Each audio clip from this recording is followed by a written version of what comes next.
If you've been on this corner of the internet for a while, then I'm sure Petscop needs no introduction. On the surface, Petscop seems to be the account of a boy named Paul as he discovers an old PlayStation 1 video game. But as the series continues, we find that it is much, much more than that. You'll often find that these internet or analog horror stories can be described as multi-layered or complicated, and while that's overstated in a lot of cases, Petscop certainly fits the bill. The stories does such an excellent job at drip-feeding information to the viewer and then using its pacing in order to pull off some incredible scares and, in my opinion, beautiful moments. There truly isn't another series like it, and it's one that I want to talk about today. Now, Petscop is also one of the most well-covered series on YouTube, and I want to throw my hat in the ring for one, because I think it's cool, but two, because I have some opinions that differ from a lot of the main theories I've seen. While your theories may differ from mine, Petscop is certainly a work of art, and with any art, there's different takes on it, so I just want to give mine.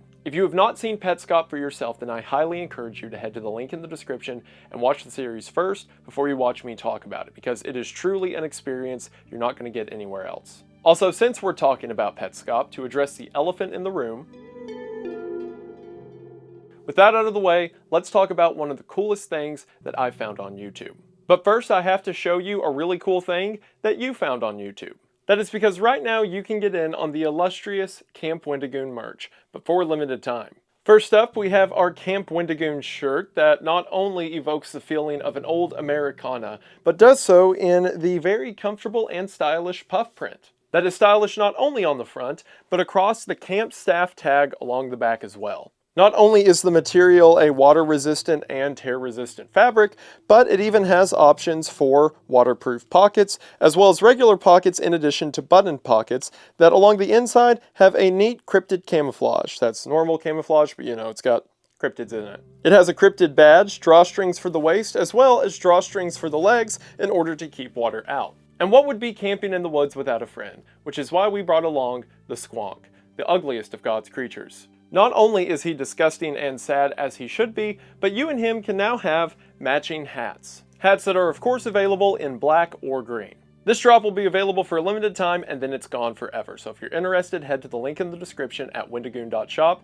and have no excuse to not touch grass. And of course, thank you all so much for any support you show. It really does mean the world. Before we begin this multi-hour expedition of lunacy and sadness, I've got to pay the bills with a company that has been generous enough to let me do that, and also do that right after a merch plug, which I have to say is really cool.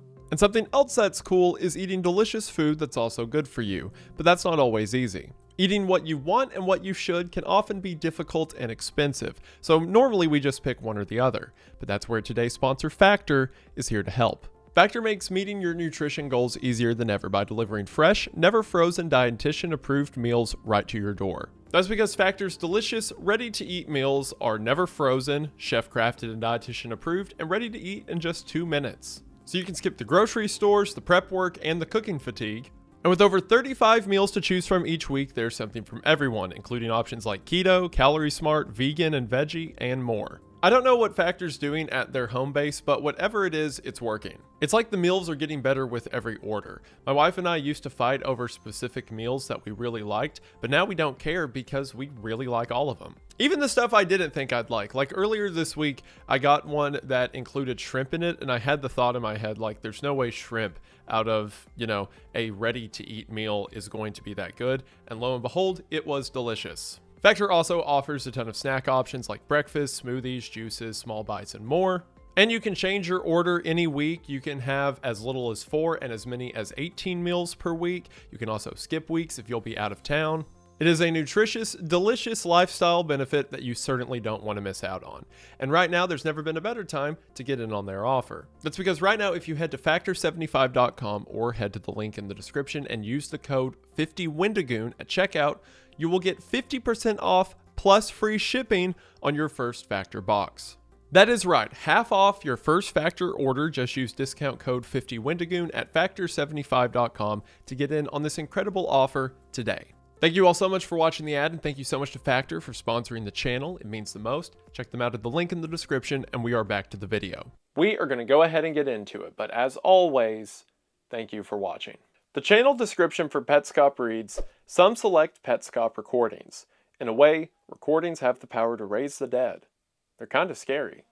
Thank you for watching. That notion will become very true as the series goes on, but I'm getting ahead of myself. The Petscop channel is comprised of 24 videos and a soundtrack. Another weird thing about the Petscop channel is several of the timestamps for the videos are way off. Like, most of these videos are 10 to 15 minutes in length, but several of the timestamps say that they're over an hour. Sometimes YouTube has this weird glitch, especially on older videos, where it will show these really long timestamps, some of them being impossibly long. So I don't know if this glitch was purposeful on the uploader's part, maybe the video was really long at one point and then was edited down to the lengths we see, or if by coincidence a series about supernatural effects in technology just so happened to have a bunch of glitched timestamps. Either way, it adds to the mystery of the whole thing, but for now, let's just talk about the first episode. The description of Petscop 1 reads, "The game I found." And then the transcription of a note that was found with the game reads, "I walked downstairs and when I got to the bottom, instead of proceeding,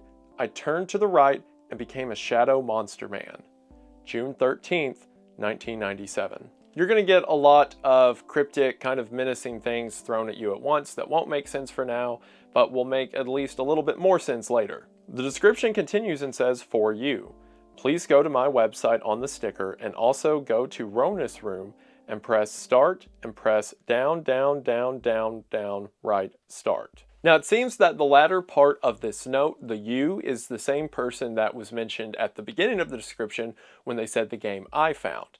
That being our narrator of the story, Paul. Petscop 1 opens with a PlayStation 1 intro, which I'll let you enjoy.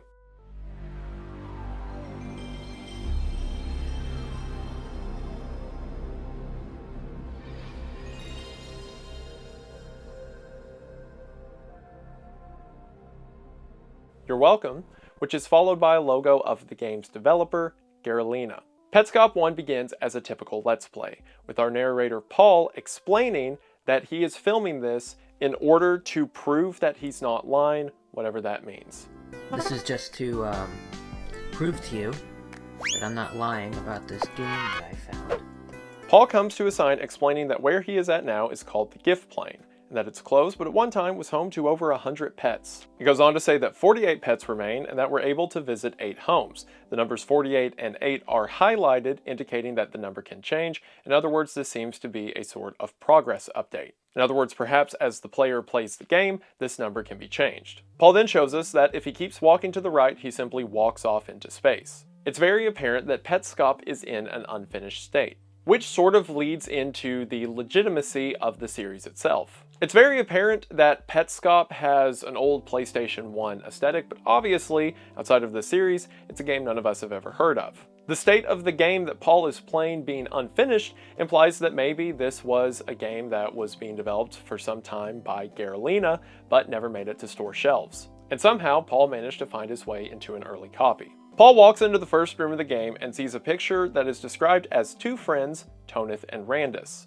Toneth being a bird with a bent leg, and Randus being a flower. Paul then walks to a door at the back of the area, and text appears to tell the player that the door can't be opened, or you just don't know how to open doors. Likely a joke about the player character not having arms. Paul walks into a hallway of signs, and the signs say things like the pets don't have to love you immediately, and that some of the pets are afraid, but you just have to give them a good home. It seems that the premise of the Petscop game is to find and collect these cute pets and give them a good home. From the bright colors to the warm music, it fits the aesthetics of a family-friendly PlayStation 1 video game made for kids. And it looks like the mechanics of this game are basic puzzle solving in order to catch these pets. Paul comes across an area for a ball-shaped creature named Ember that has a trophy out front of her cage that is a trophy for not leaving her cage. The puzzle is pretty simple, as you have to open one of the cages, go around to the back, and then pass through to the other side in order to catch Ember.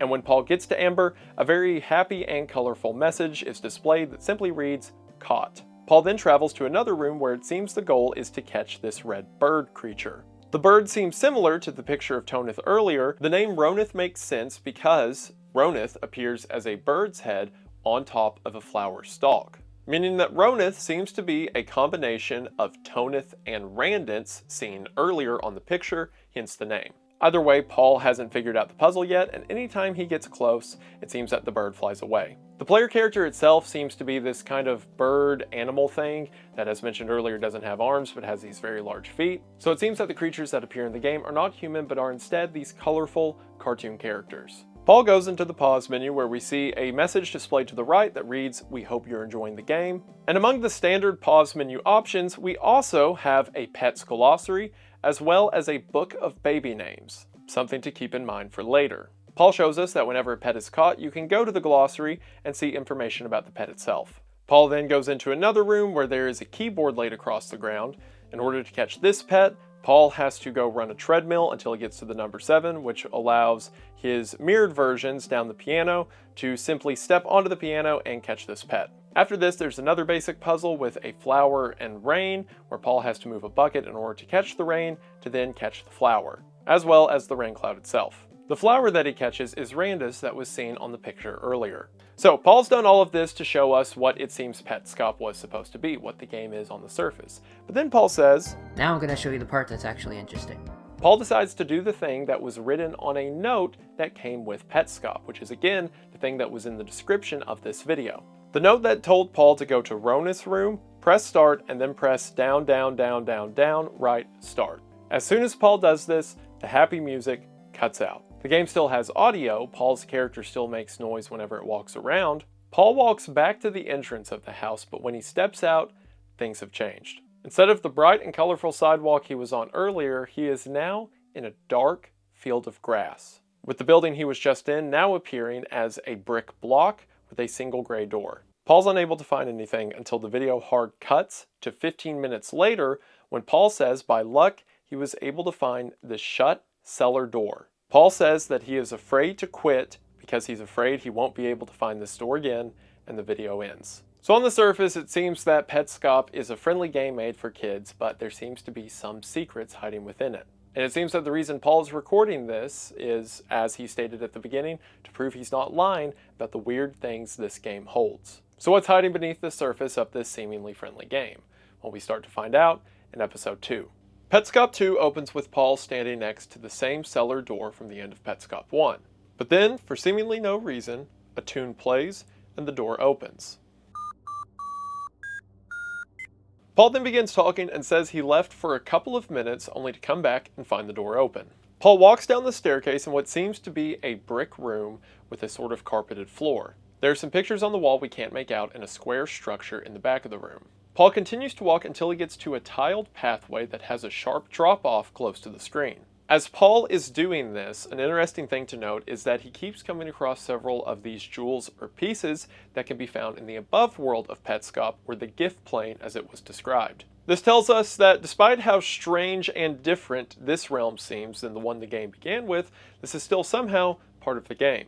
As Paul is walking on this tiled floor, he hears a phone ringing. He continues towards the noise and winds up in what seems to be an office. Paul walks up to the ringing phone and we simply see the message, "Care left the room." An important thing to note here is that colors tied to names will be a recurring theme throughout the series. And since the word care here is in yellow, moving forward, anytime we see something yellow, we can assume that it ties back to care. But for now, this ominous message is all we get. Paul walks over to a pinboard on the wall that displays 3 pictures labeled A, B, and NLM.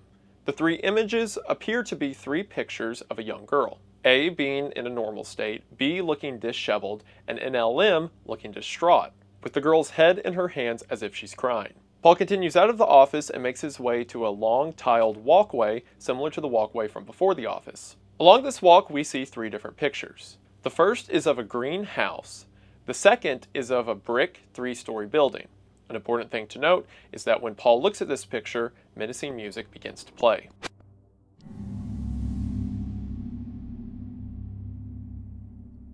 And then finally, the third picture he comes across is a picture of a windmill.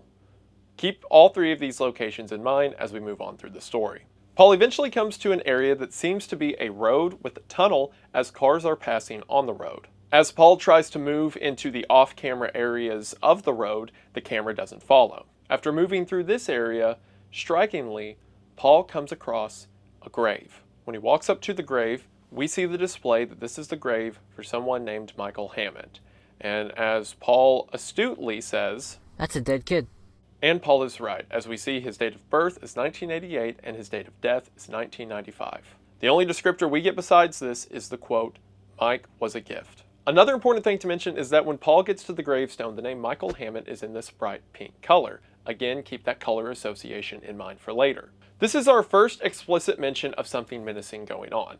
Why would, hidden inside of this children's video game, be the grave of a 7-year-old child? Immediately next to this grave, we see a wooden shed that has 2 doors, one leading to a staircase similar to the cellar door earlier, and an open doorway at the level Paul is on. Both above the tombstone and above the cellar door are 2 faces. These faces are simplistic but detailed enough to see a notable difference. The face on Mike's tombstone has tired eyes and a rounded nose, while the face above the cellar has wide eyes, a straight nose, and no eyebrows. Paul walks through the open door of the wooden shed to see a giant daisy. As Paul walks up to the daisy and interacts with it, each interaction plucks off a petal of the flower.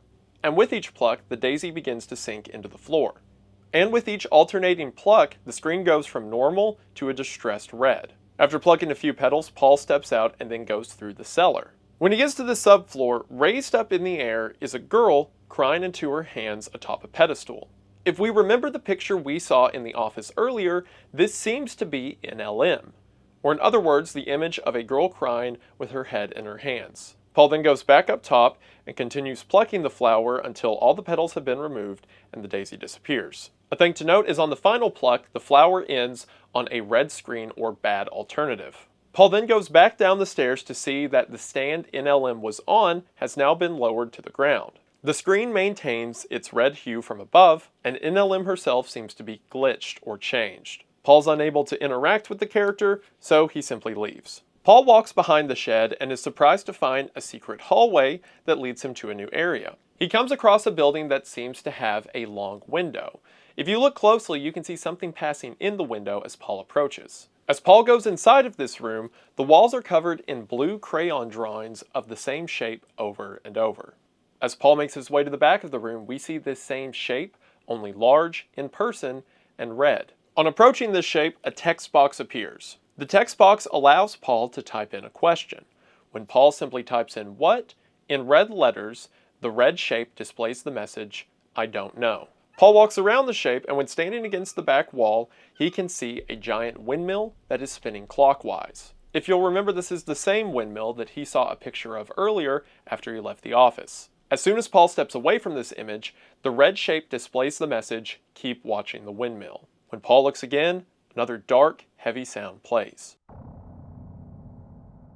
The video then cuts, and Paul says he looked for a couple of minutes and nothing happened, so he leaves.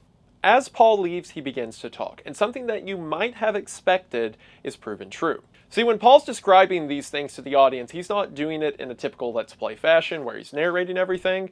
A lot of the footage is quiet, with him making one-off remarks and then continuing on his path. More so than a presentation, it's like Paul is on one end of a conversation. Or more specifically, it's like he is recording this not to post on YouTube, but to show someone else. This is hinted at the very beginning of Petscop 1 when he says he's only recording this to prove he's not lying. And then everything after the cellar door was opened at the beginning of Petscop 2 is new to him. This works really well at immersing the viewer in the world itself because as things happen to the player character, Paul reacts naturally, being surprised or scared. But as Paul is walking around here, he says something that confirms this video is intended for one person.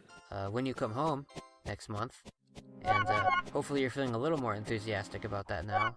We don't know what this means yet, but just keep in mind as we move on that Paul is not just the presenter or the narrator of the story, and he is as much a part of it as anyone else. Paul eventually finds his way into a room that is called the Quitter's Room, at least according to the text that is backwards across the ground. We soon understand why this is, as when Paul makes his way to the left side of the screen, the room that he is in is a mirrored copy of a room that's on the left. Not only is the room itself mirrored, but the player character is being mirrored by an entity in the left room. The body of the sprite seems similar to Paul's, but the face is different. Instead of Paul's sort of animal beak shape that matches the rest of his form, this figure has a crudely drawn smiling face, similar to a child's drawing.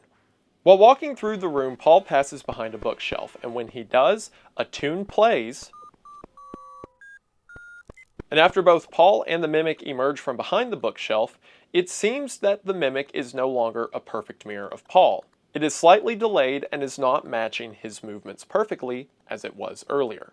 However, when Paul stops and allows the mimic to sync back up, from that point on, it once again becomes a mirror image. This implies that whatever this thing is may not be a program that simply mirrors what Paul does in the quitter's room, but may just be something that wants Paul to think that it's a mirror image of him. Something to note that may be important later is that the clock on the wall by Paul displays the time of about 7:40. However, keep in mind that the version of the room Paul is in is a reverse image of the room on the left, indicated again by Quitter's room being written in backwards across the floor. So the actual time may be 4:20. Paul then walks to a note on the opposite side of the room as the mimic, and we see backwards, in purple crayon, the haunting note, "Do you remember being born?" After this, Paul leaves and continues back up the staircase to the green grass area that the cellar door originally opened at. The second episode ends with Paul simply standing still, facing away from the stairs. Now, it may not seem like it yet, but we have a ton of pieces here that are going to affect the story as we move on. Things like Care and Mike and the question of do you remember being born will become crucial. But for now, let's continue on with Petscop 3. At the beginning of Petscop 3, Paul decides to take the other direction than the one he traveled in Petscop 2 after he gets to the underground area. As he walks to the right, giant gray letters appear that read, "Good grief and alas." Now this gives us a confirmation to something you may have suspected during Petscop 2. Pulling the petals off the daisy, alternating from good to bad, is very reminiscent of the act of pulling petals off a flower and saying, they love me not, they love me not. Well, the classic example of this in media is the Dr. Seuss book, Daisy Head Maisie. In the book, Maisie has a daisy that grows out the top of her head that the other kids make fun of her for. Near the end of the story, the petals begin to fall from Maisie's head as the story remarks, they love her not, they love her not. And at one point in the story, Maisie remarks, nobody loves me, nobody loves me. When we saw NLM on top of the pedestal beneath the wooden shed, the daisy quite literally grew out of where her head would be. And again, with each accompanying petal pluck, it went from good to bad to good to bad. And when we end on a bad pluck, we go under the wooden shed to see the distraught situation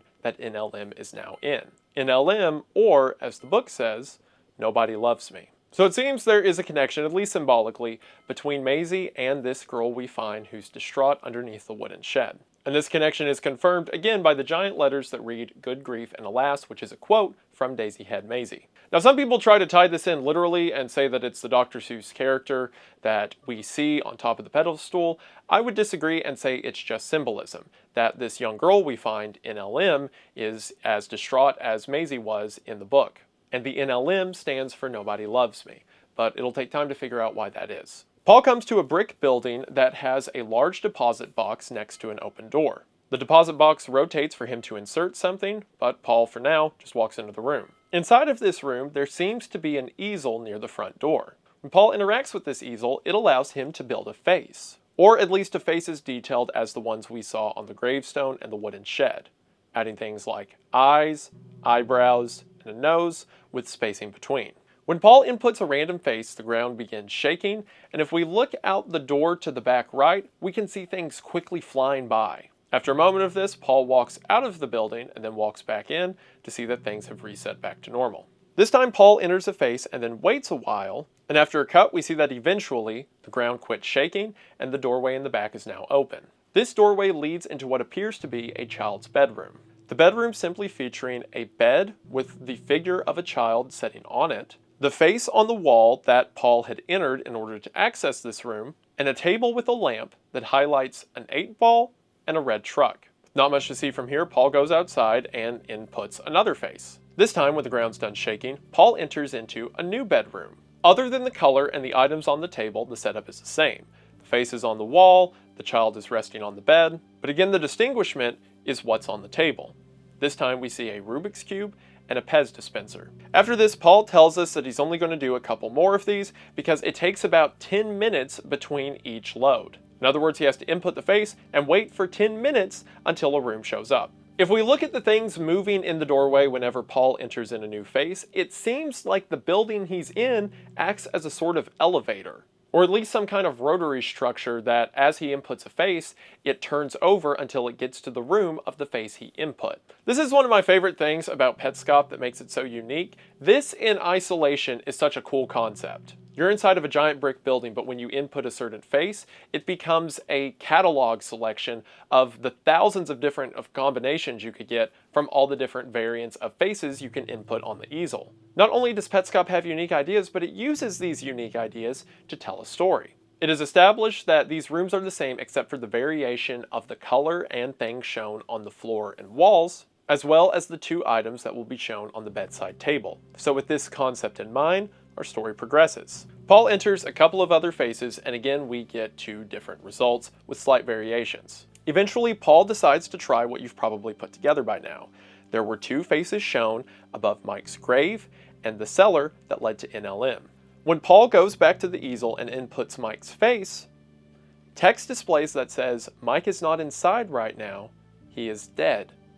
You may visit his room." This establishes that putting a face on the easel doesn't just randomly generate a room, but is instead the corresponding room to the real kid that Mike inputs on the easel, or at least real within the game. When Paul enters Mike's room, as the easel said, Mike is not inside right now. So this is the first room we see that does not have a kid resting on the bed. Along the floor in previous rooms, we saw things that indicated perhaps the kid's interest, things like video game controllers. But in Mike's brown room, on the ground we see smiley faces and what appears to be pairs of glasses. On the table, we see the same red shape that Mike found in the room that led to a screen that showed the windmill, and next to it some kind of tool, either a pair of pliers or perhaps a wishbone. But beyond that, there's not a lot to see. Paul then leaves and decides to input the face that he saw on the cellar stairs that led to NLM. This time, the text that's displayed says, "Care is missing.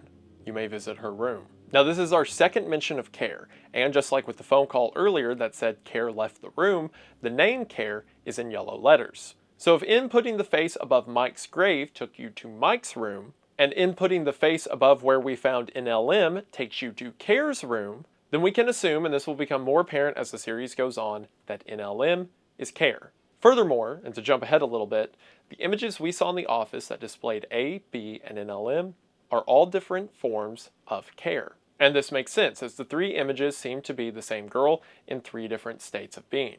One seemed fine, one seemed distraught, and the other seemed devastated. And of course, this devastated NLM, or Nobody Loves Me, is the version we saw beneath the wooden shed. But despite seeing her earlier, for some reason the easel tells us that Care's missing. Nevertheless, we're allowed to enter her room. As the phone call said earlier, Care has left the room. So when Paul enters, again, there's no child resting on the bed. The walls and floor of Care's room are gray, and in them we can see the daisies and petals that tied to her character earlier in the wooden shed, along with something that appears to be a paint roller. On the table we see the same red shape from the room where Paul asked the question earlier, and the same red shape that appeared on Mike's table as well, along with a box of crayons. However, unlike the previous rooms, at the back of Care's room is a note. And in this note are details that will lead to some of the most haunting implications for the series to come. The note reads as follows. Your wife says, Care isn't growing eyebrows. You say, that's a puzzle. You're secretly very excited to hear this news. You're in the bathtub, thinking about her. I have a guess at which child you'll pick next. When you find her room, the passage to my right will lead to her. She'll appear from the darkness, limping, and I'll shoot her in the head. Tiara says young people can be psychologically damaged beyond rebirthing. A young person walks into your school building. They walk in with you. You're holding their hands. They come out crying into their hands because nobody will love them. Not ever again. Nobody loves me. They wandered the Newmaker plane. To which Paul, once again, very observant, says, I'm not sure what to say about that. There's a lot in that note that will not make sense, at least not for now. But there are some things that we can start to put together. For one, whoever wrote this note intended it for a specific person. And it seems that the note was written from the perspective of a specific person as well, as it uses words like you and I. Whoever the you is in this statement seems to be someone who's married, as it says, your wife says, Care isn't growing eyebrows. Again, color coordination matters in this series. Again, we see Care that is highlighted in yellow text, and then the wife's dialogue of isn't growing eyebrows is in a blue text. However, when the you quote appears that says, "That's puzzling," the husband responding to the wife, it's in a green text. So again, we can establish that care is yellow, the you that this note was intended for is green, and that whoever you is, whoever the green character is, his wife is indicated by blue. Finally, we get the mention of a character named Tiara. Now, we've seen the color green before. In the GIF plane, when Paul comes to the picture of Toneth and Randis, Randis is highlighted in green. However, one is a green to white gradient and the other is a green to black gradient. So I don't think it's saying that the green character, is Randis, but there may be some similarities that could be drawn later. Her name, as well as her bizarre quote, "Beyond rebirthing," are both indicated by this purple, pink, kind of magenta shade. Now, I know what you might be thinking by some of the details that are mentioned in that wall of text. Things like thinking about her in the bathtub, or excited about Claire, or a young person walks into the school. And I know a lot of these online horror stories go that direction, and this is also YouTube, so gotta be careful. And I promise the series doesn't go there, but it does go somewhere that might be as equally evil. If you needed further connection that Care and NLM are the same person, we see Care's yellow text say the phrase, "Nobody loves me." The text says a child enters the school and when they leave, they have their head in their hands crying, saying the phrase, "Nobody loves me." So again, since we can tie that quote and the color of the quote to Care, we can assume that it's Care that's being talked about when it says they come into the school but then they leave crying, never to be the same. So something happened to Care in that school that made her the way she is, that made her NLM. The other details from this note, like rebirthing and eyebrows, will come in later. But for now, let's talk about Paul's connection to this game. It could be easy to assume that since Paul is our narrator and the one playing the game, that the you or green character in the story is him. But again, Paul has no clue as to what's going on and is seemingly too young to have a wife. You would think that if Paul is the you who was excited about Care not growing eyebrows, he would have some idea as to what's going on instead of being left in the dark as he currently is. Paul confirms this when, after reading that note, he begins to think out loud that perhaps this game was intended for someone. Not just in the text referencing a you specifically, but in the note he found with the game, it was again entitled to a you. So it seems that this game was created with someone in mind, and all of the characters that we hear being referenced, like Care and Mike and Tiara, mean something to someone, but Paul doesn't know who that is. But nevertheless, somehow, this game came into his possession. As Paul walks around and ponders this, he steps into an unfinished area of the game before Petscop 3 ends. Again, the puzzle pieces may not be fitting together yet, but we're receiving a lot of them even if we don't know it. In Petscop 4, Paul goes back up the stairs to the grassy plain. Paul makes note that this grassy area is considered as upstairs, and everywhere he walked underground is downstairs. Paul goes to the left of the staircase and sees a large camera that seems to be coming out of the ground. It seems that Paul's done some investigating off camera as he establishes that he's seen this thing before. Paul points out that this is directly above the room underground where the red shape that he can ask questions to is located. Therefore, the screen behind the shape that shows the windmill must be a periscope that looks up above ground, or in this grassy plain that Paul is now looking at. So therefore, the camera should be pointed to where the windmill is. But when Paul walks over there, instead, there's just a giant open space. You can see a platform where the windmill theoretically would be, but of course it's not there anymore. Just before the video ends, as Paul is walking along the back of the platform, if you look in the back right of the screen, you can quickly see something move. Now we'll talk about what this creature might be in a moment, but for now, it seems that Paul isn't alone. Petscop 5 opens with Paul going downstairs back to the red shape. In this episode, Paul will ask the red shape a series of questions. One of the questions he asks is, "Who are you?" and the shape replies that it is Tool. So now I can quit referring to this thing as the red shape and just call it Tool. Paul says that the majority of the questions he asked Tool came back with the answer of "I don't know" that we saw earlier. It's also worth pointing out that anytime Tool answers something, the text is always in like a kid's crayon drawing, as if it's a kid scrolling the messages. However, there were a few questions that Paul asked that did get a different answer. One of these questions is, "Who is Tiara?" To which Tool replies, "Petscop Kid very smart." Now this could mean that Petscop Kid, in other words Paul, is very smart for asking this question, or that Tiara is the Petscop kid and is also very smart. I don't think that's necessarily to say the player character is Tiara, but we'll talk about who Tiara may be later on in the series. After that, Paul asks 2 questions that can clarify some points in the story. First, Paul says, "Who am I?" And the tool replies, "New Maker." After that, Paul asks, "Where am I?" And tool says, "Under the New Maker plane." Now that's the second mention we've heard of the New Maker plane, because earlier in the wall of text that explained care and Tiara and rebirthing, it said that these wayward souls wander the New Maker plane. And if we've already established that this whole area where Tool and the screen is, and this underground basement sort of room, is beneath the grass area, we can say that this large, dark, grassy field is the New Maker plane. So we have the surface world of Petscop, which is the gift plane. We have the New Maker plane, which is the grassy area where a lot of these secrets began to be uncovered, and then there's the basement beneath it. However, Paul being New Maker is interesting. Of course, we know Paul's name to be Paul by the name he enters into his save file. So we can assume that New Maker is the player character that Paul is controlling. And this plane that Paul is exploring seems to be named after that character. Now, a lot of people draw direct ties between Petscop and the real-world tragedy of a young girl named Candace Newmaker. And while there is a lot of symbolism, especially when tied to phrases like rebirthing or the Quitter's Room, I don't think it is directly saying that the events of the game are a one-to-one representation of what happened to Candace Newmaker. And I'll talk about what it could mean for the story symbolically later on, but just here I want to acknowledge that I am aware of the comparison, and we'll get to it. As Paul begins to type out his next question, the tool's text box suddenly goes from red to a bright pink or purple color. It's hard to tell if this color is more closely aligned with Mike from the gravestone or Tiara that we saw in the text box earlier. Either way, Paul seems bothered by this. Paul then asks again, "Who are you?" to no response. When suddenly a new message, this time in all capital letters, appears that reads, "Turn off PlayStation."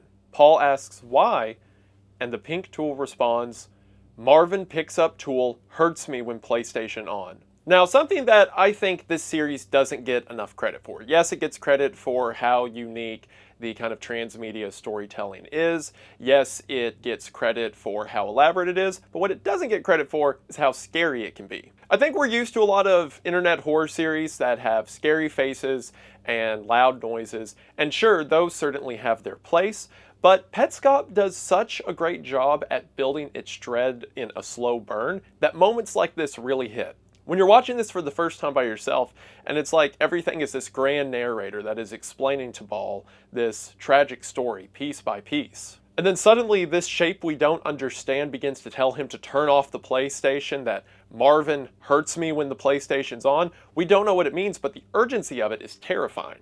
It's moments like this that are so effective and cement Petscop's place among the horror genre. As Paul begins to type his next question, the text box once again returns to red. To confirm, Paul asks one more time, "Who are you?" and it returns the normal answer of Tool. Paul says he'll end the video, but then we cut to one more question that Paul asks when he says, "Remember being born?"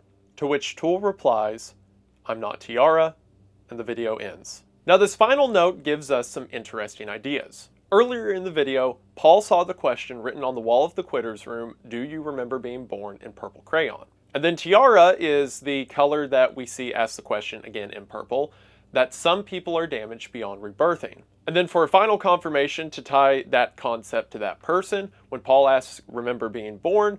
the tool says, "I'm not Tiara." Something certainly happened in the prelude to Petscop. And while us and Paul doesn't know what it is quite yet, he's starting to ask the right questions. Petscop 6 opens with the shot of the windmill from the room with Tool. The dark sound effect heard a few times throughout the series plays again. And then the screen tells us that 2 hours and 39 minutes later, we see a silhouette of a character that appears to be Paul walk behind the windmill. After the silhouette does this, the windmill begins to slow down and then turns counterclockwise, at which another dark sound is heard.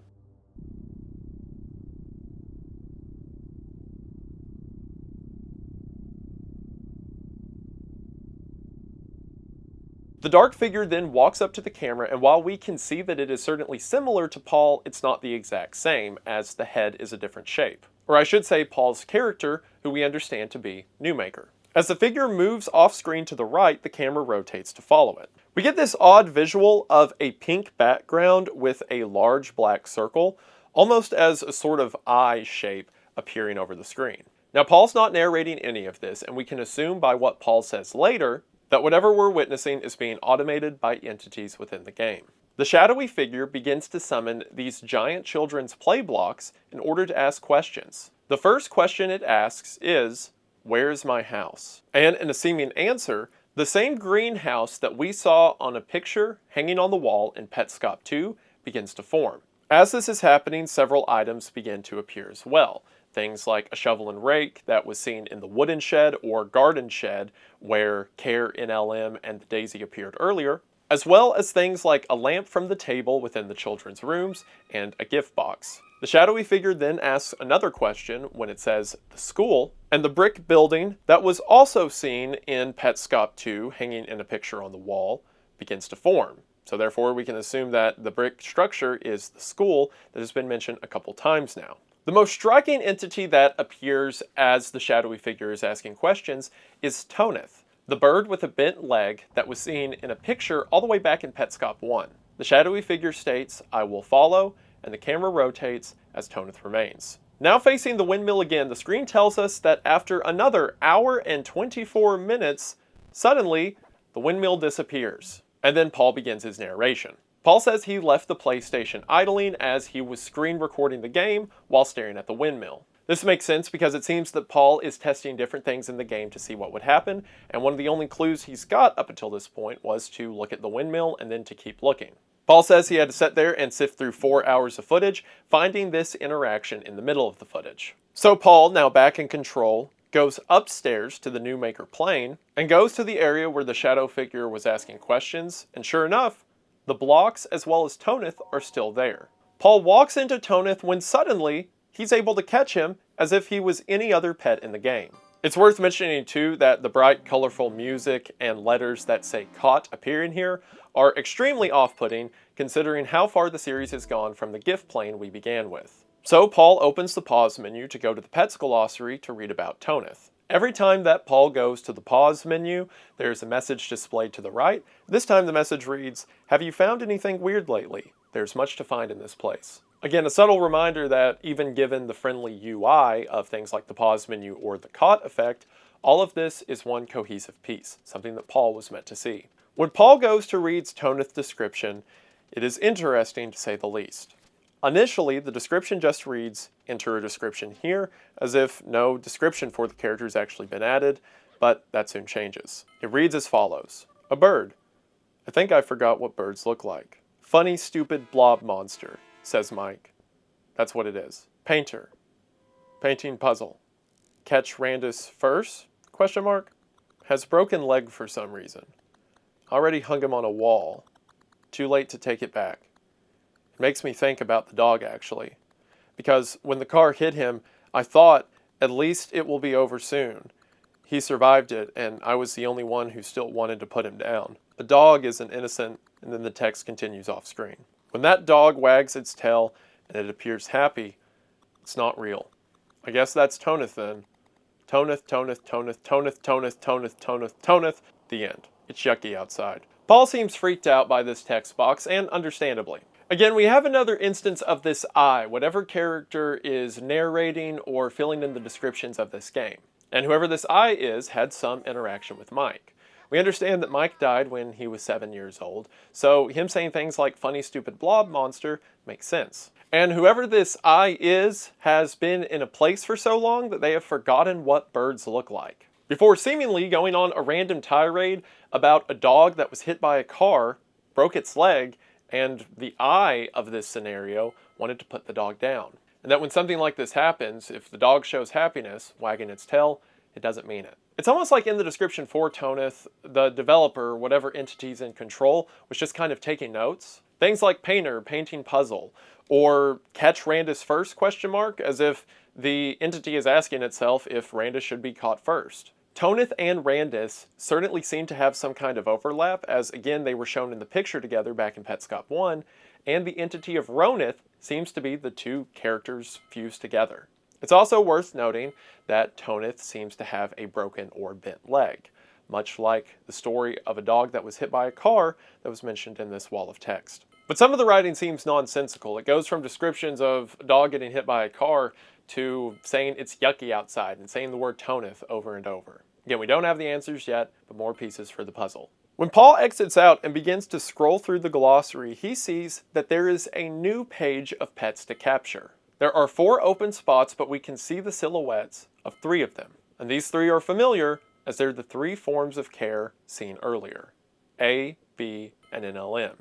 Meaning that care, in all her different forms, can seemingly be caught. Paul also finally addresses the other thing in the pause menu, the Book of Baby Names, and says that it does nothing, theorizing that at some point you could probably name the pets once you catch them. Paul then goes back to Tool and asks it a couple of questions that he saw the Shadow Man ask earlier. Paul asks, "Where's my house?" and Tool replies, "You'll never go home." Paul then asks about the school and Tool replies, "You can't go back in time." Now, time is an important thing in Petscop that hasn't come up too much until this point. We've had a couple of mentions of it. For example, Mike's tombstone says that he died in 1995, and when the game first booted up, we can see that according to the Garalina stamp, the game came out, or at least this version of it, in 1997. So we know that the game had to exist in some form in 1997, and we can assume since Paul is getting this supposed old game and playing it years later, and also doing things like screen recording, that Paul is playing this at some point well after 1997. Considering the series began in 2017, at least it being posted to YouTube, we can safely say that Paul's probably recording and doing all of this around the same time. So Paul is playing a build of a game that is 20 years old, but it is even then saying that things like the school are much older. You can't go to the school because you can't go back in time. As Paul is pondering these things, he says something very interesting.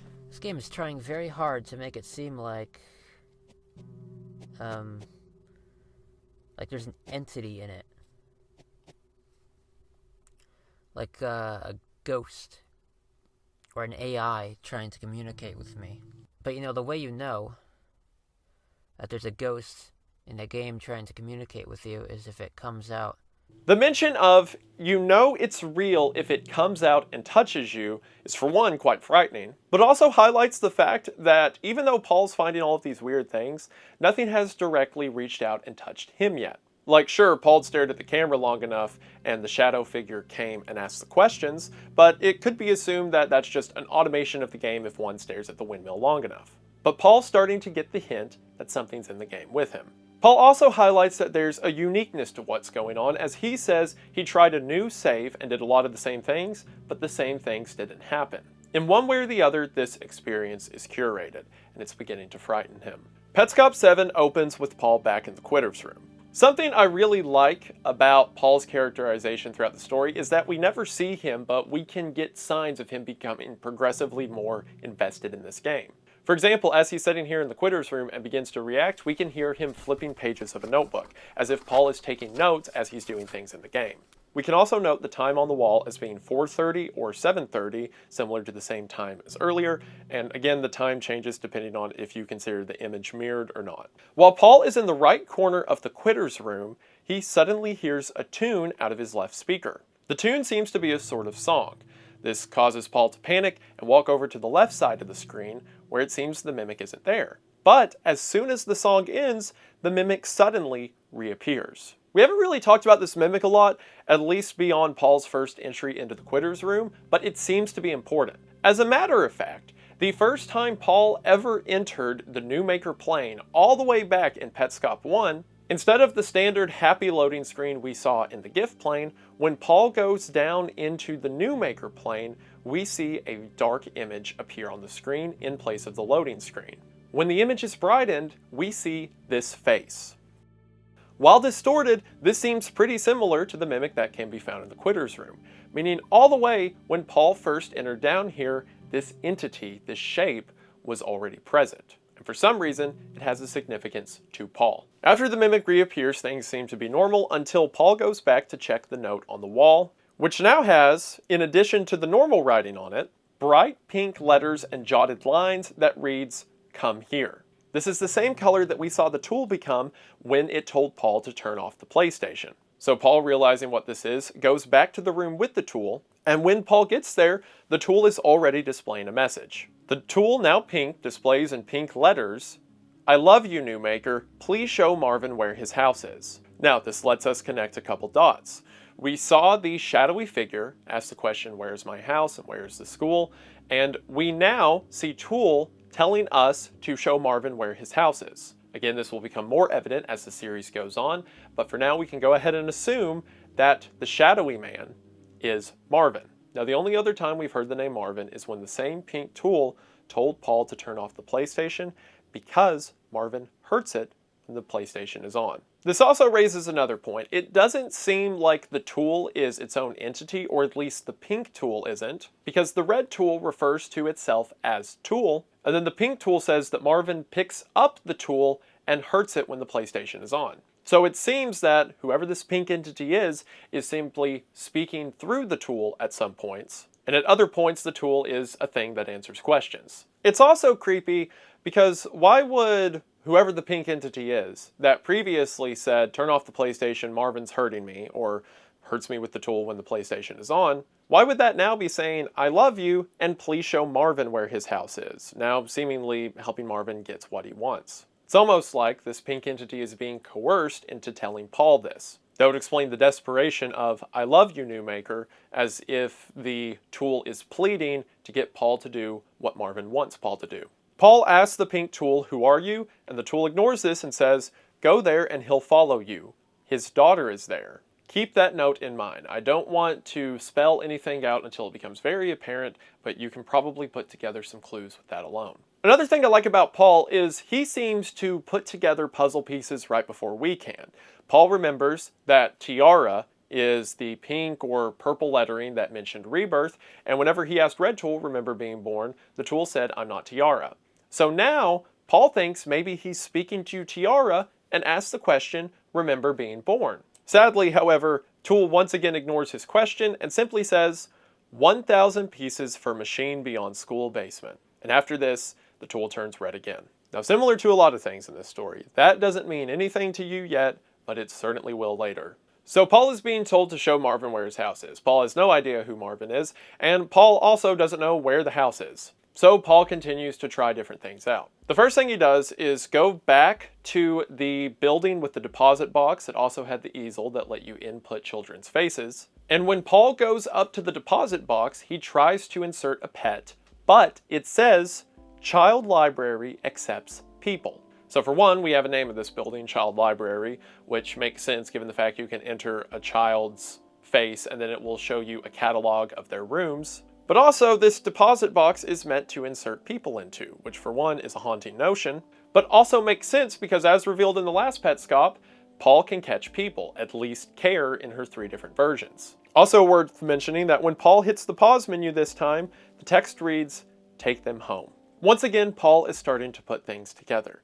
He remembers the mention of eyebrows in the text box earlier and figures eyebrows must mean something. So Paul goes back to the easel in the child library and enters in Mike's face from his tombstone, but this time without eyebrows. When Paul enters this room, once again, there's no child sitting on the bed, and on the table, things seem pretty innocuous. There's a blue truck and a Rubik's Cube. However, it's the details on the wall and ground that seem special. If you'll remember, while the 2 items that appear on the table always have something to do with the child, the things on the wall and ground seem to be things related to the child.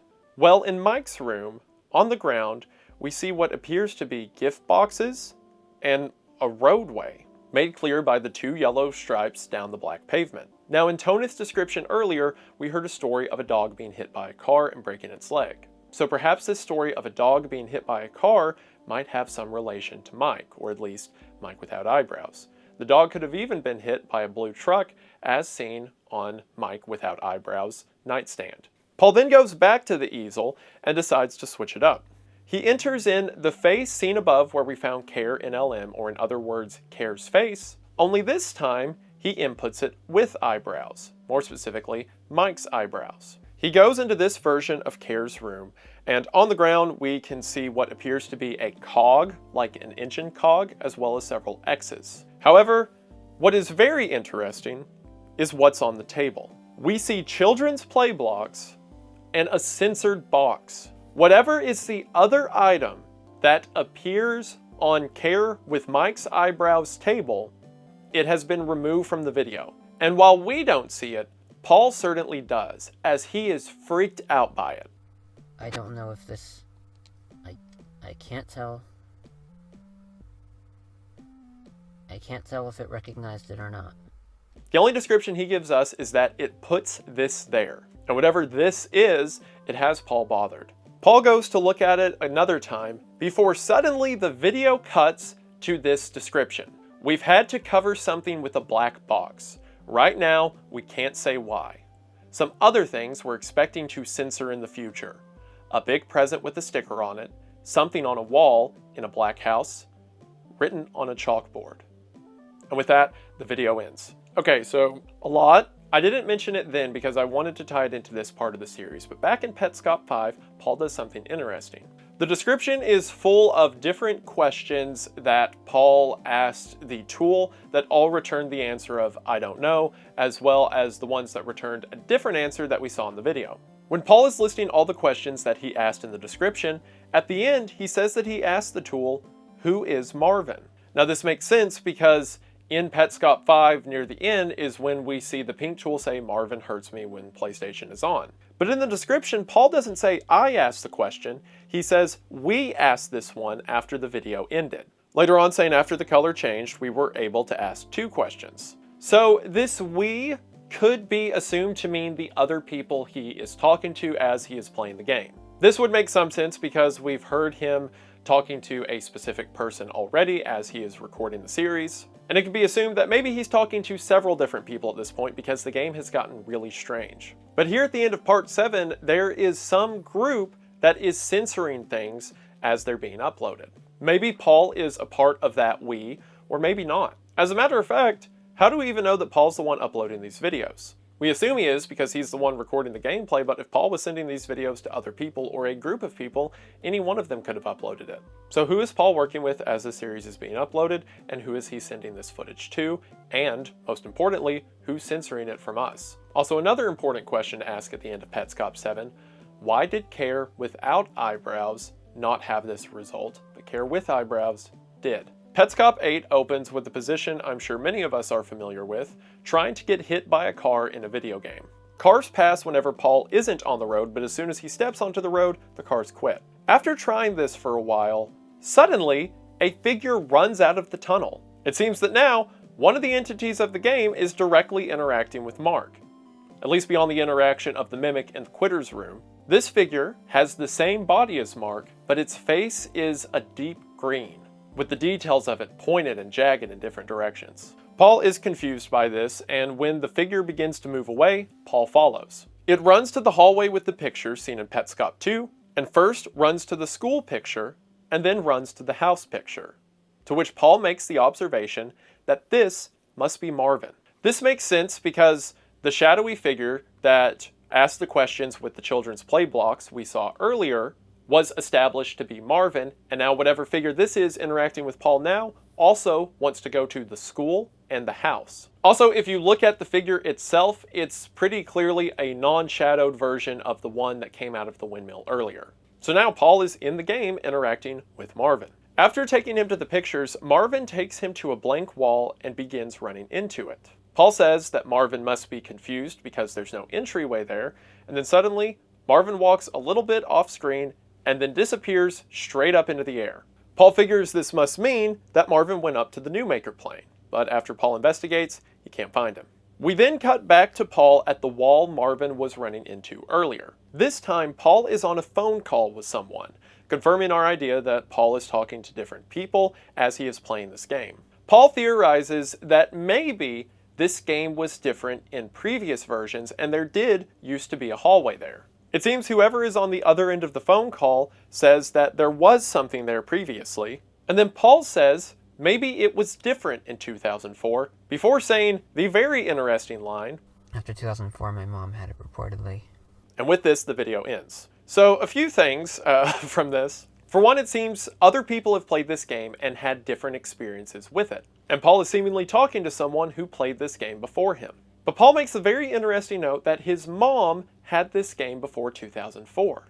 So Paul's mom had this game that supposedly came out in 1997. His mom then passes it off to someone else in 2004, maybe the person that Paul is on the phone with, before the game fell back into Paul's hands, and at some point in the midst of that, the game has changed. We don't know what this means yet, but Marvin is trying to show Paul something or get Paul to show him something that Paul doesn't yet understand. And that once again, Paul is as much a part of this game as anything else. Petscop 9 opens without commentary as seemingly Paul is moving through the gift plane. Paul gets to what was previously the piano room, but now just has the treadmill used in order to do the piano puzzle to catch the pet. When the player character gets onto the treadmill is initially at the number 16. It runs the treadmill all the way down to 3 and then waits. After some time, it continues until the counter is at 0.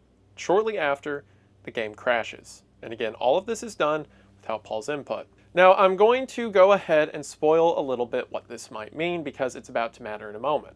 When Paul initially reached the garden shed that had the giant daisy above Care NLM, the daisy had 16 petals. Paul plucks a few, goes and looks at NLM, and when he comes back later to remove the last petals, the petals have gone down to 3. And then those 3 remaining are plucked, which again ends on They Love Me Not, which leads to Care's distressed form that we saw earlier. Now, I don't know if this is Paul controlling the player character at this time, or if this is just something else that happened within the game, or maybe something that came later. But it seems that whatever was controlling the order the petals were being plucked in the gift plane here on the treadmill had effects down in the New Maker plane. And this is showing us that the treadmill corresponds to the daisy that appeared out of Care NLM's head.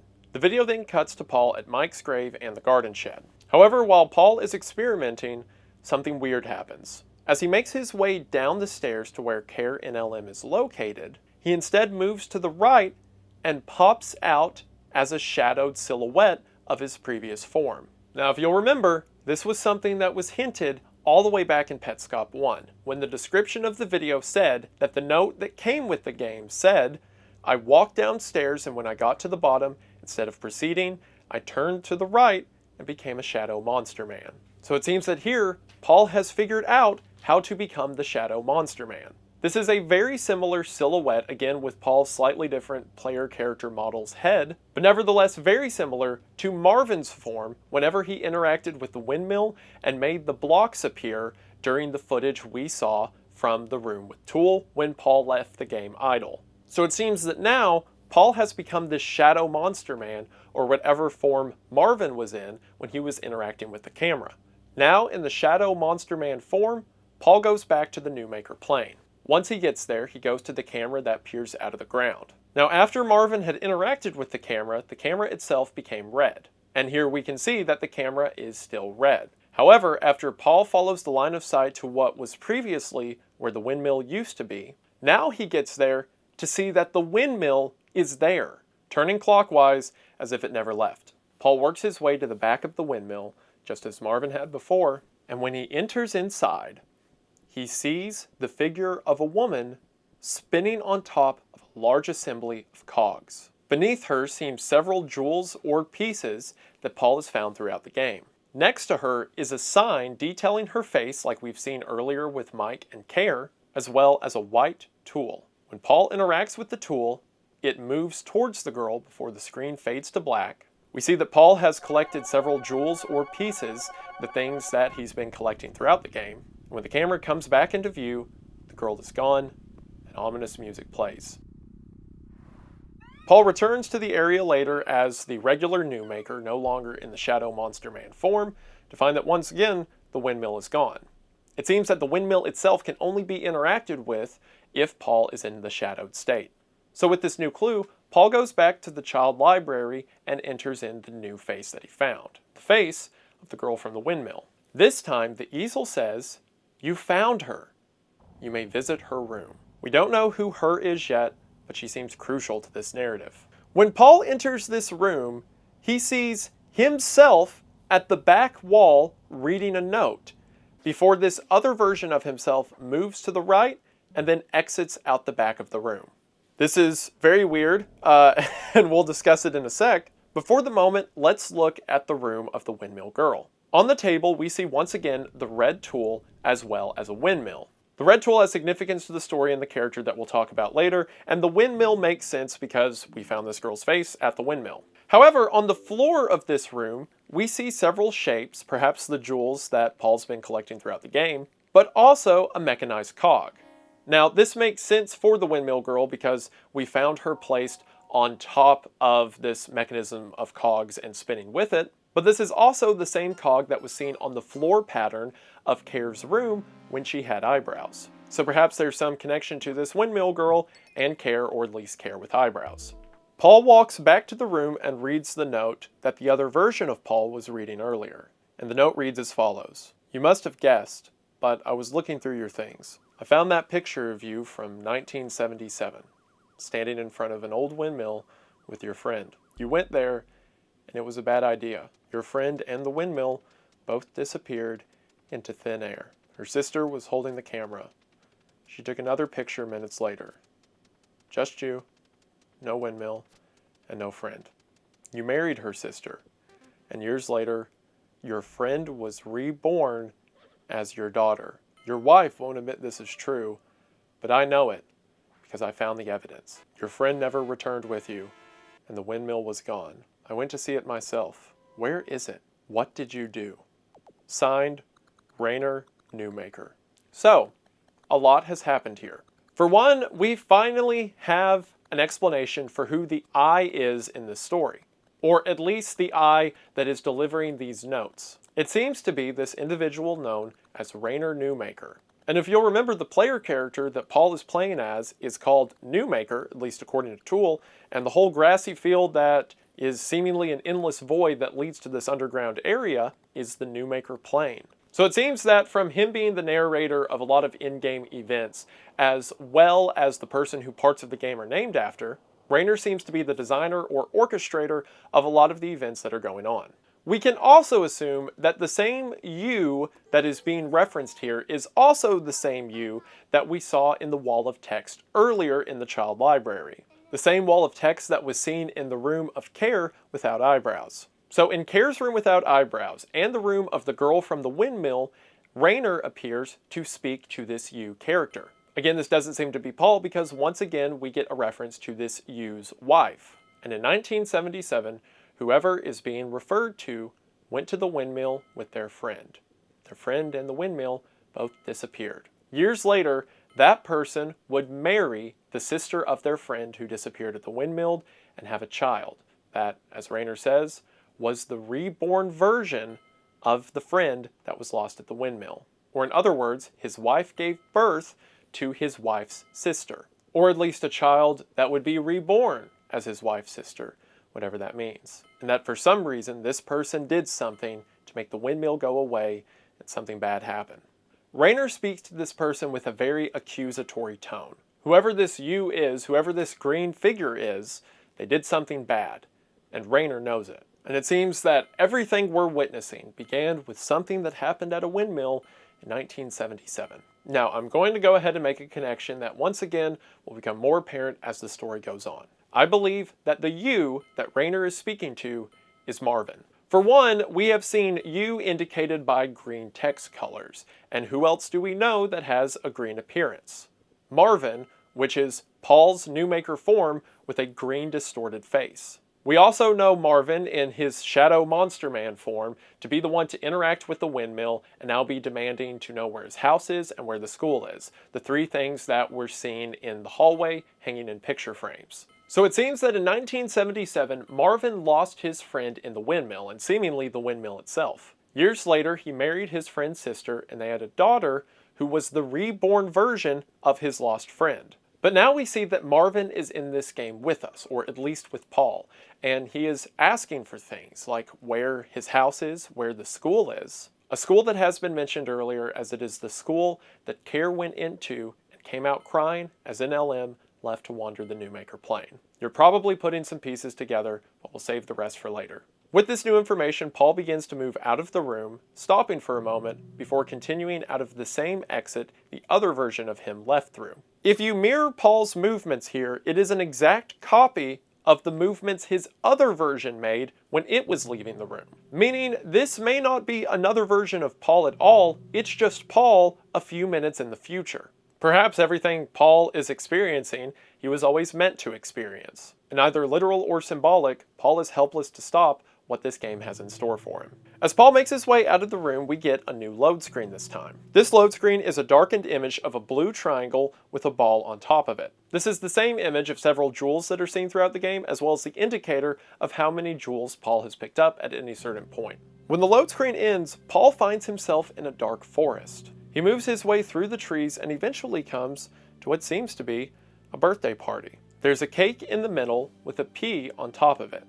Perhaps this party is for Paul himself. There's a present on either side of the cake, and behind the cake is a window through which we can see a park bench in the New Maker plane.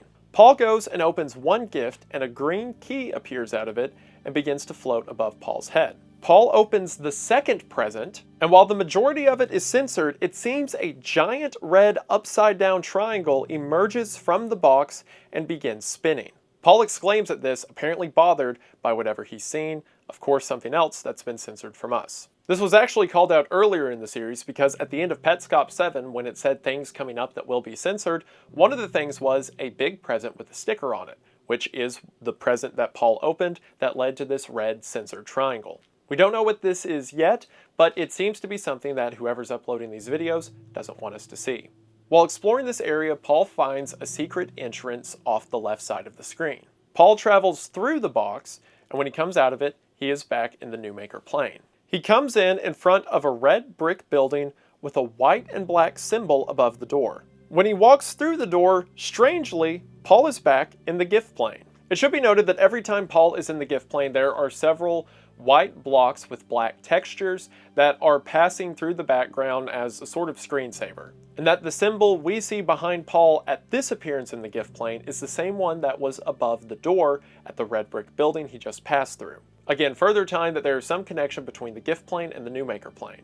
As Paul walks through the gift plane this time, things seem normal except for a couple small differences. For one, Paul still has the green key floating above his head. However, this time, when passing the sign that previously said back in Petscop 1, when finding a pet, choose somebody you like, this time it says, when finding a pet, choose one you like. So previously, this humanization calling the pets somebody now simply refers to it as one, or might as well be it. Things have changed in the gift plane, if subtly. Paul goes back to the previous piano room that now just holds a treadmill we saw at the beginning of the episode. Paul gets on the treadmill and runs it up to the max, which is 16, and then tries in the other direction.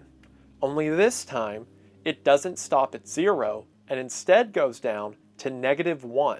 And right after this, similar to the beginning of the episode, the game crashes. Now, if you'll remember, I called out in the beginning that the treadmill corresponds to the daisy that appeared above Care NLM's head. And if you'll remember, when Paul was originally plucking the petals, when it ended on the 16th petal, that's an ending of Nobody Loves Me. But if Paul was to hypothetically pull a non-existent petal, a -1 petal, that would end on They Love Me. When the screen loads back in, Paul is back at the garden shed and Mike's grave. And this time when Paul goes down the steps, Care is no longer in her distorted form, but is in her normal NLM form. This time, when Paul walks up to her, when Paul catches Care NLM, the light shines to the back of the room and shows us another note block. This is the same design as the note block from the treadmill room where Paul just turned the treadmill to -1. Again, another tie between things happening in the gift plane contributing to things happening in the New Maker plane. Paul goes to the pause menu to read Care NLM's entry, and the pause menu says, "You're in the other place too." Care NLM's entry reads as follows. Care NLM escaped from the school's basement and wandered the New Maker plane for days. To catch her, you had to lie. But it may not be a lie forever. You're the New Maker. You can turn Care NLM into Care A. Close the loop. So, for one, further confirmation that the girl who ran out of the school crying is Care NLM, and because of what happened to her, she was left to wander the New Maker plane.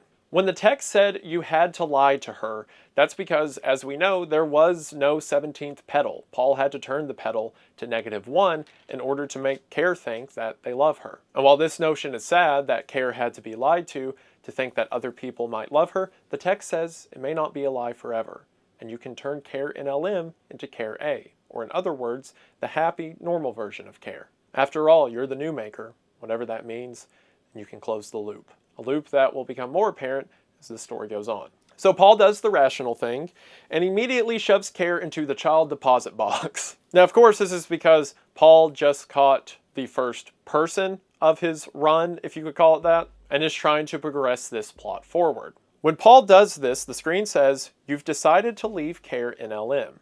Within 6 months, you can take her back." What month is it anyway? What year is it? Again, there's another mention of time being important to this story. Paul then goes into the child library and puts in Care's face. Again, this is Care without eyebrows. And when stepping into the room this time, Care is no longer missing. She's sitting on the bed in her room. Paul walks up to her and catches her again, not wanting to leave her here, as it seems others have likely left her before. And with that, Petscop 9 ends. For one, this makes sense. The child library is a room of these different children's rooms, so if you put them in the deposit box, they go back to their room. Even though Paul doesn't say anything, perhaps he thinks that he should take better care of Care, and he doesn't want to leave her wherever the game takes him from here. Petscop 10 opens with Paul walking around the gift plane. Paul does some things like go to the cage doors, where he previously had caught Amber back in Petscop 1. After opening both of them up, he walks around, but when he tries to leave, the door that's normally open is now shut. And shortly after this, the game crashes. Paul goes to load back into the game, and we can see that Paul has 3 save files. One being Paul from the beginning of Petscop 1, another test save, as well as a backup. The save file for Paul and the backup both have panic saves due to possible corruption, a feature that would make sense in an unfinished version of the game like the one we're seeing. When Paul loads his regular save back up, we once again see the blue jewel loading screen, and Paul is back at the secret present from the last episode. Paul then follows the same steps to get back to the gift plane, but then when he gets to the area where he caught Amber earlier in Petscop 1, both of the doors are open, just like they were before the game crashed. And with that, Paul exclaims, There you go. It seems that Paul is putting together all of the things in the gift plane, as simplistic as they are, have a direct tie to something in the new maker plane. We saw that earlier with the entryway and the treadmill. Previously, Paul could only access the mirrored version of the Quitter's Room, or the version on the right, because when he left the gift plane on his first playthrough, the cage on the left was shut and the cage on the right was open. So now that he's opened both cage doors, he should be able to access both sides of the Quitter's Room. And sure enough, when he makes it down to the Quitter's Room, he can now enter the left or unmirrored side. There's a note block on the bed that is the same shape from the background of Amber's room in the gift plane, again affirming this connection. And now the mimic is on the mirrored side of the room instead of the left side as it was previously. Also take note here that the clock is at 4:05, and since this is the original side, we don't have to worry about the mirrored time. Paul looks at the note on the wall that says, "Do you remember being born?" this time in the correct orientation. Paul goes back to Tool and asks it the questions that the child library asked him. Paul says, "What month is it?" and a floating calendar appears in front of Tool. Paul then asks, "What year?" and the Tool does nothing. The calendar just remains there. Paul then asks, "Where was the windmill?" and again, for the 3rd time now, we get a giant black censored box. Meaning whatever the answer was, we're not yet supposed to know. With that, the video ends. So the floating calendar tells us that perhaps later on, the calendar will display an answer for what month or what year is it. But for now, there's nothing to say. The note told us 3 future things would be censored, one of them being the gift box, which we already saw be censored. The 2 other things they said would be censored would be something on a wall in a black house and written on a chalkboard. So I guess you could say the room that Tool is in can kind of be described as a black house. I mean, it's not really a house, but the walls are definitely dark. While we don't know the answer yet, the question of where was the windmill certainly must be important. But for now, we'll move on to Petscop 11. The description of Petscop 11 confirms my theory about who's running this channel that I mentioned earlier. It reads, "Everything we wish to say is below. The purpose of this YouTube channel is to preserve and display the recordings within the video game Petscop while keeping some of their content private. They were first given to us as a Christmas gift many years ago. The game had an interesting journey before and after that day. Paul created some additional recordings in 2017 as a way to show Petscop gameplay to his friend. He created this account in order to upload those additional recordings in video format. He later passed ownership of the channel to us, but continued to record himself at our strong suggestion. Though he had issues with the arrangement, these have finally been settled. Please enjoy the recordings in Petscop. We do. Smiley face.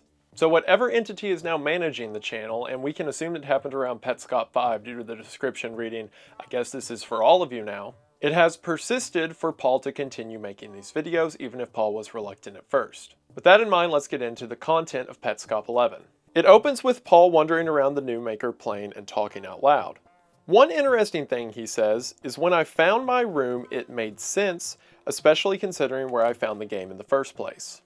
Now, we could assume that this means Paul found his own room within the child library, which of course furthers the point that Paul's tied to this game in some way. He goes on to say, it makes sense that the game would be tied to me through you.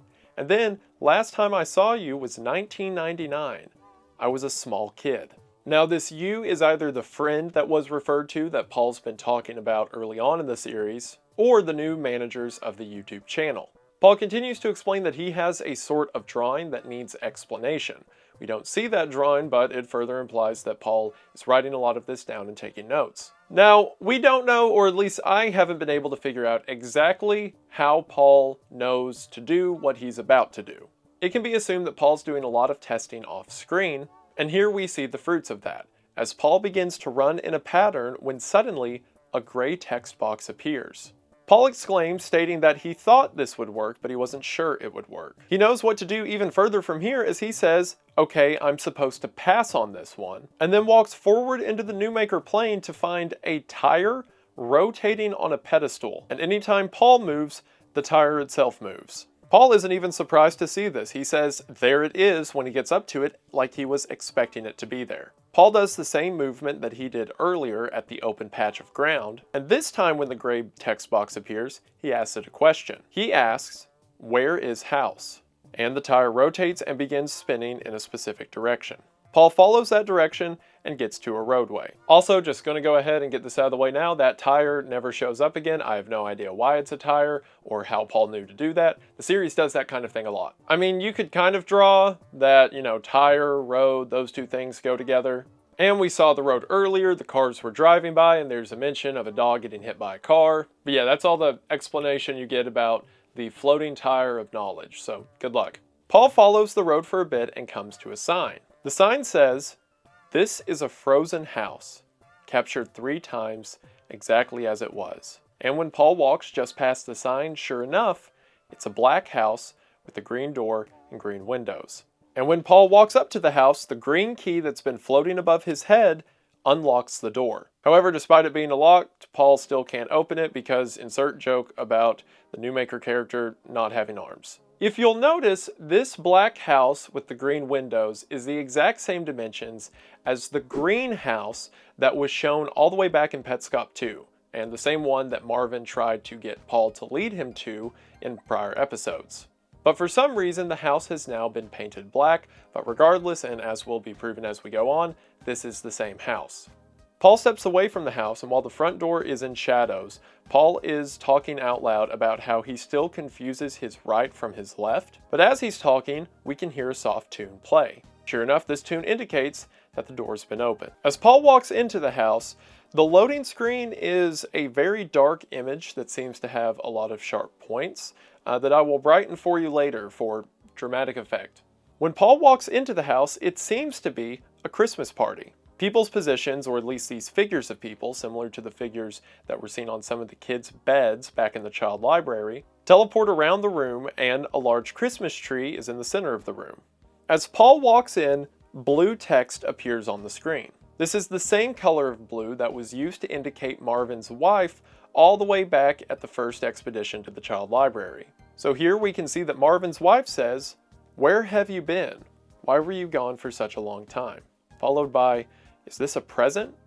Who is this for?" Paul walks to the wall next to the Christmas tree and sees that there are 2 calendars.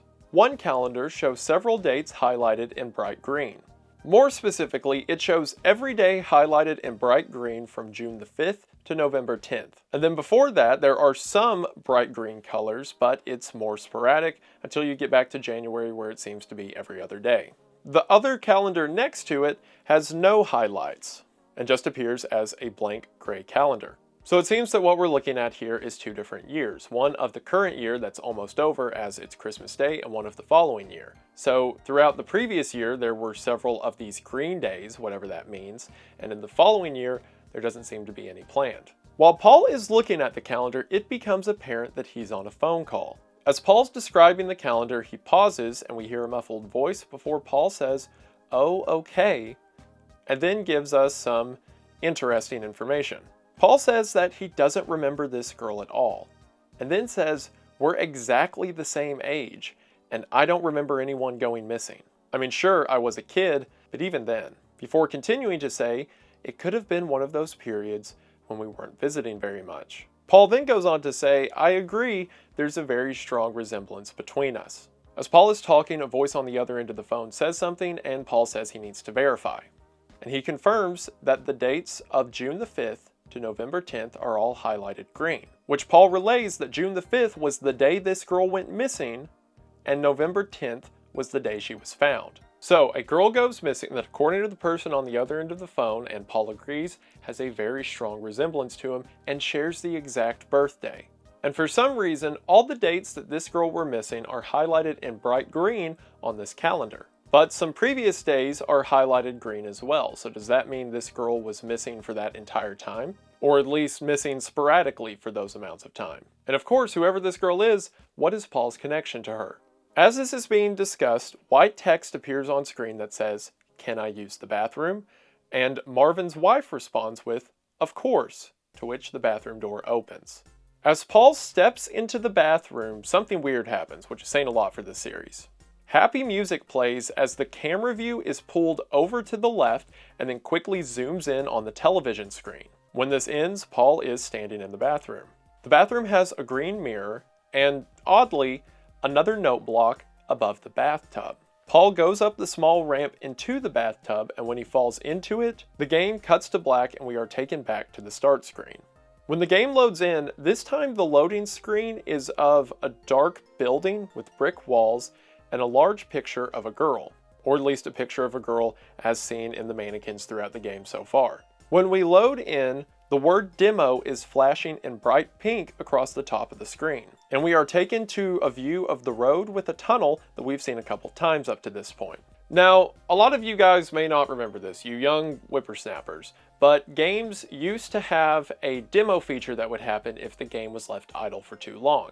This is primarily a holdover from arcade cabinets where something called an attraction screen would play if no one was playing the cabinet for long enough. The idea being you watch some gameplay, get invested, and come over and put your coins in the machine. And several video games since have kept up the trend that if you don't touch the controls for long enough, something on screen will start to happen. So we can assume here that when this flashing demo sign appears, the game itself is running the show. The camera angle pans down and we go to what seems to be a first-person perspective of a vehicle driving down the road. As the car drives through the tunnel, a clock is shown on screen, the time appearing to be about 3. However, there is a cut, and then when we see the car progress further, the clock has moved. However, due to the off-sizing of the different dials on the clock, it seems that the clock itself has rotated. Most theorists take this to mean that the actual time being presented is about 6, something that will matter later. This continues until the car drives into a non-existent doorway, very similar to the doorway that Marvin's character was trying to access earlier, but for us was just an empty wall.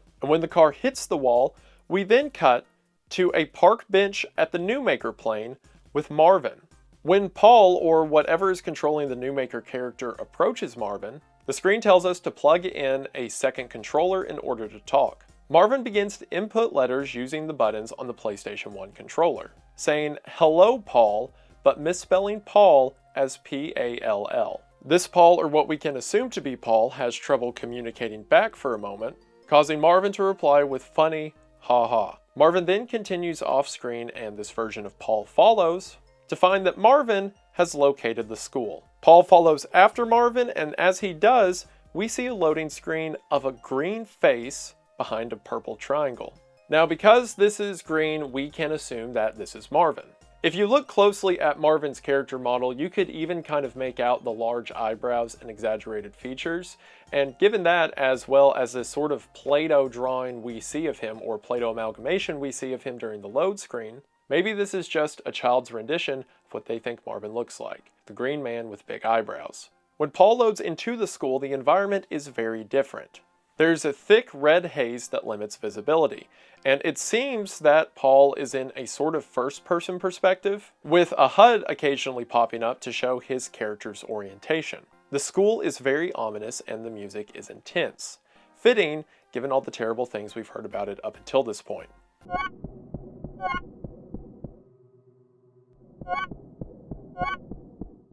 Next to Paul as he's walking through the school is a green version of Tool. And since we know Tool to change color depending on who's operating it, we can assume that a green tool means it's under Marvin's influence. The tool begins to move around the screen in the direction it wants Paul to follow, eventually leading him to a locker with a combination lock. After Paul sits there for a moment fiddling with the lock back and forward, it seems that the tool gets frustrated and begins to spin the lock wildly. It seems that the tool wants us, or in other words, Marvin wants us, to figure out the combination to this lock. We then suddenly snap back to Paul at the bathroom of the Black House. This time, a note plays, but instead of pushing in on the TV, the camera pulls away from the TV. And we're suddenly given the perspective of Paul in the bathroom, this time with no block or ramp to the bathtub. And as you can imagine, Paul is confused. Now, here's the weird thing.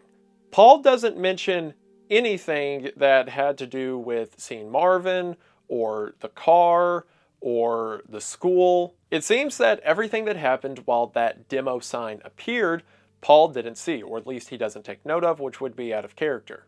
I'll elaborate on this later, but it seems to me that most of the demo footage we see is either recorded later on in Paul's experimentation, or is just not Paul at all. So we can assume here that Paul entered the bathroom, saw the camera zoom into the TV, and then saw it pull out and didn't see anything else that happened. Perhaps Paul saw the strange bathroom and went to the bathtub, but as soon as he stepped in, it would have snapped him back to the bathroom as we see it now. In other words, something put the demo footage in post.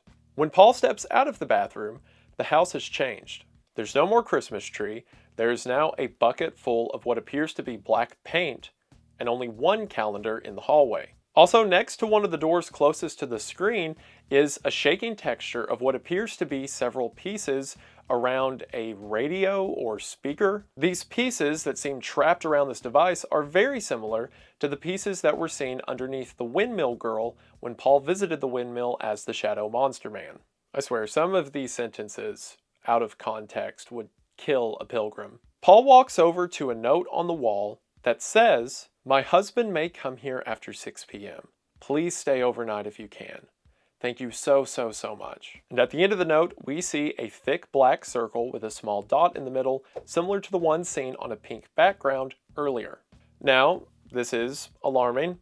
We've established that this wife is Marvin's wife, and for whatever reason, at whatever state or period in time the house is at now, she is worried about Marvin coming over after 6 p.m. and is asking whoever is on the other side of this note to please stay so she doesn't have to be alone with him. This, along with several other things we've heard in the story, is painting a very troubling picture of Marvin. Paul goes over to the calendar and sees that it seems to be the calendar of the previous year that was seen at the Christmas time period of the house just a moment ago. If you'll remember, the sign out front said this house is captured at 3 points in time. So if that first time period was Christmas of whatever year this is, then the current date Paul is at is June the 5th, previous of the same year. This is confirmed by the green highlights before June matching the way they did in that previous calendar. However, if you'll remember the conversation that Paul had on the phone, June the 5th, the night that it is right now, is the night that some girl went missing. And if you haven't put together yet who that girl is, you'll find out right now, because Paul steps into the open door to find the bedroom of Care A. If it wasn't apparent before, then it is now. Care is the daughter of Marvin and his wife, meaning that all of the things Marvin did to Care, taking her to the school, turning her into Care NLM, he did to his own daughter. And with that, we can probably put some pieces together. Care went missing for some time, specifically, if the voice on the other end of the phone is to be believed, June the 5th to November 10th. And if Marvin was the one who kidnapped his daughter and took her to the school, then that explains why all of those dates are marked in bright green on the first calendar we saw. Again, Marvin's character distinction is the color green. However, why would Marvin have previous dates shown in the previous months on the calendar? Well, for the same reason that his wife didn't want to be alone with him. Marvin and his wife are separated. I believe that the highlighted green dates we see on the calendar up until June are Marvin's set custody dates in the midst of a divorce. We can see that back in January it was every other day, but then it got less, and then just the weekends, and then for a while Marvin didn't see Care at all. But if he was the one that kidnapped her, then he had her for a solid 5 months. And as a matter of fact, tonight is the night that he kidnapped her, the night of June the 5th. And Marvin's wife said in the note she was afraid of Marvin coming to the house after 6 p.m. And if the clock that we saw while the vehicle was driving through the tunnel earlier read as 6 p.m., and the clock on the wall of Care's room now also reads as 6:10 p.m., then that means something bad is about to happen. Paul can't interact with Care, but he walks outside of the house to see that there is a window that leads to a room with an AC unit. Paul, confused as to what to do, walks back into the house and then eventually steps into Care's closet. When he steps into the closet, the door shuts on him, meaning Paul's effectively trapped in there until the game lets him out. Paul remarks, "I know what it wants me to do now," and we can only assume that this means wait. Sure enough, at 6:15 p.m., the AC unit flies off of the window and Marvin appears on Care's bed. Marvin abducts Claire and runs out of the house, to which we see the message that didn't mean a lot to us then, but certainly does now: Care left the room. So the message all the way back then in Petscop 2 was in reference to this abduction, and we just witnessed the events that happened on June the 5th. When Paul walks out of Care's room, Marvin appears in the house for a brief instance before he goes in what we can assume to be the garage, although the door is shut so Paul can't follow. Paul then walks around to the outside of the house where Marvin broke through the window to see that there is now a ladder there. Paul goes up to the ladder and he is now in the same position that Marvin was earlier, standing on the bed with Care A. Paul walks up to Care A and just like any other pet in the game, she's caught. Paul goes to the pause menu to read Care's description, and this time the pause menu's text says, "I'll come out in a minute, keep playing." And if that's not menacing enough, then Care A's description certainly will be. It reads as follows: "When the emergency began, you were all looking for Care A. I told you all. We would never find Care A. When Care A goes missing, she goes missing forever. My brother didn't want us to find him because he knew we were all looking for Michael A. I'm back. This is my present for you. I started it in 1996. For Marvin. If you think they're worth any effort, see if you can save Care B. Or Care NLM. Care B is in the school, of course. F you all, and f me as well. Merry Christmas. Check your bathroom now." Okay, so a lot to glean for that. For one, we finally have Raynor's connection to the story. He was Michael's brother.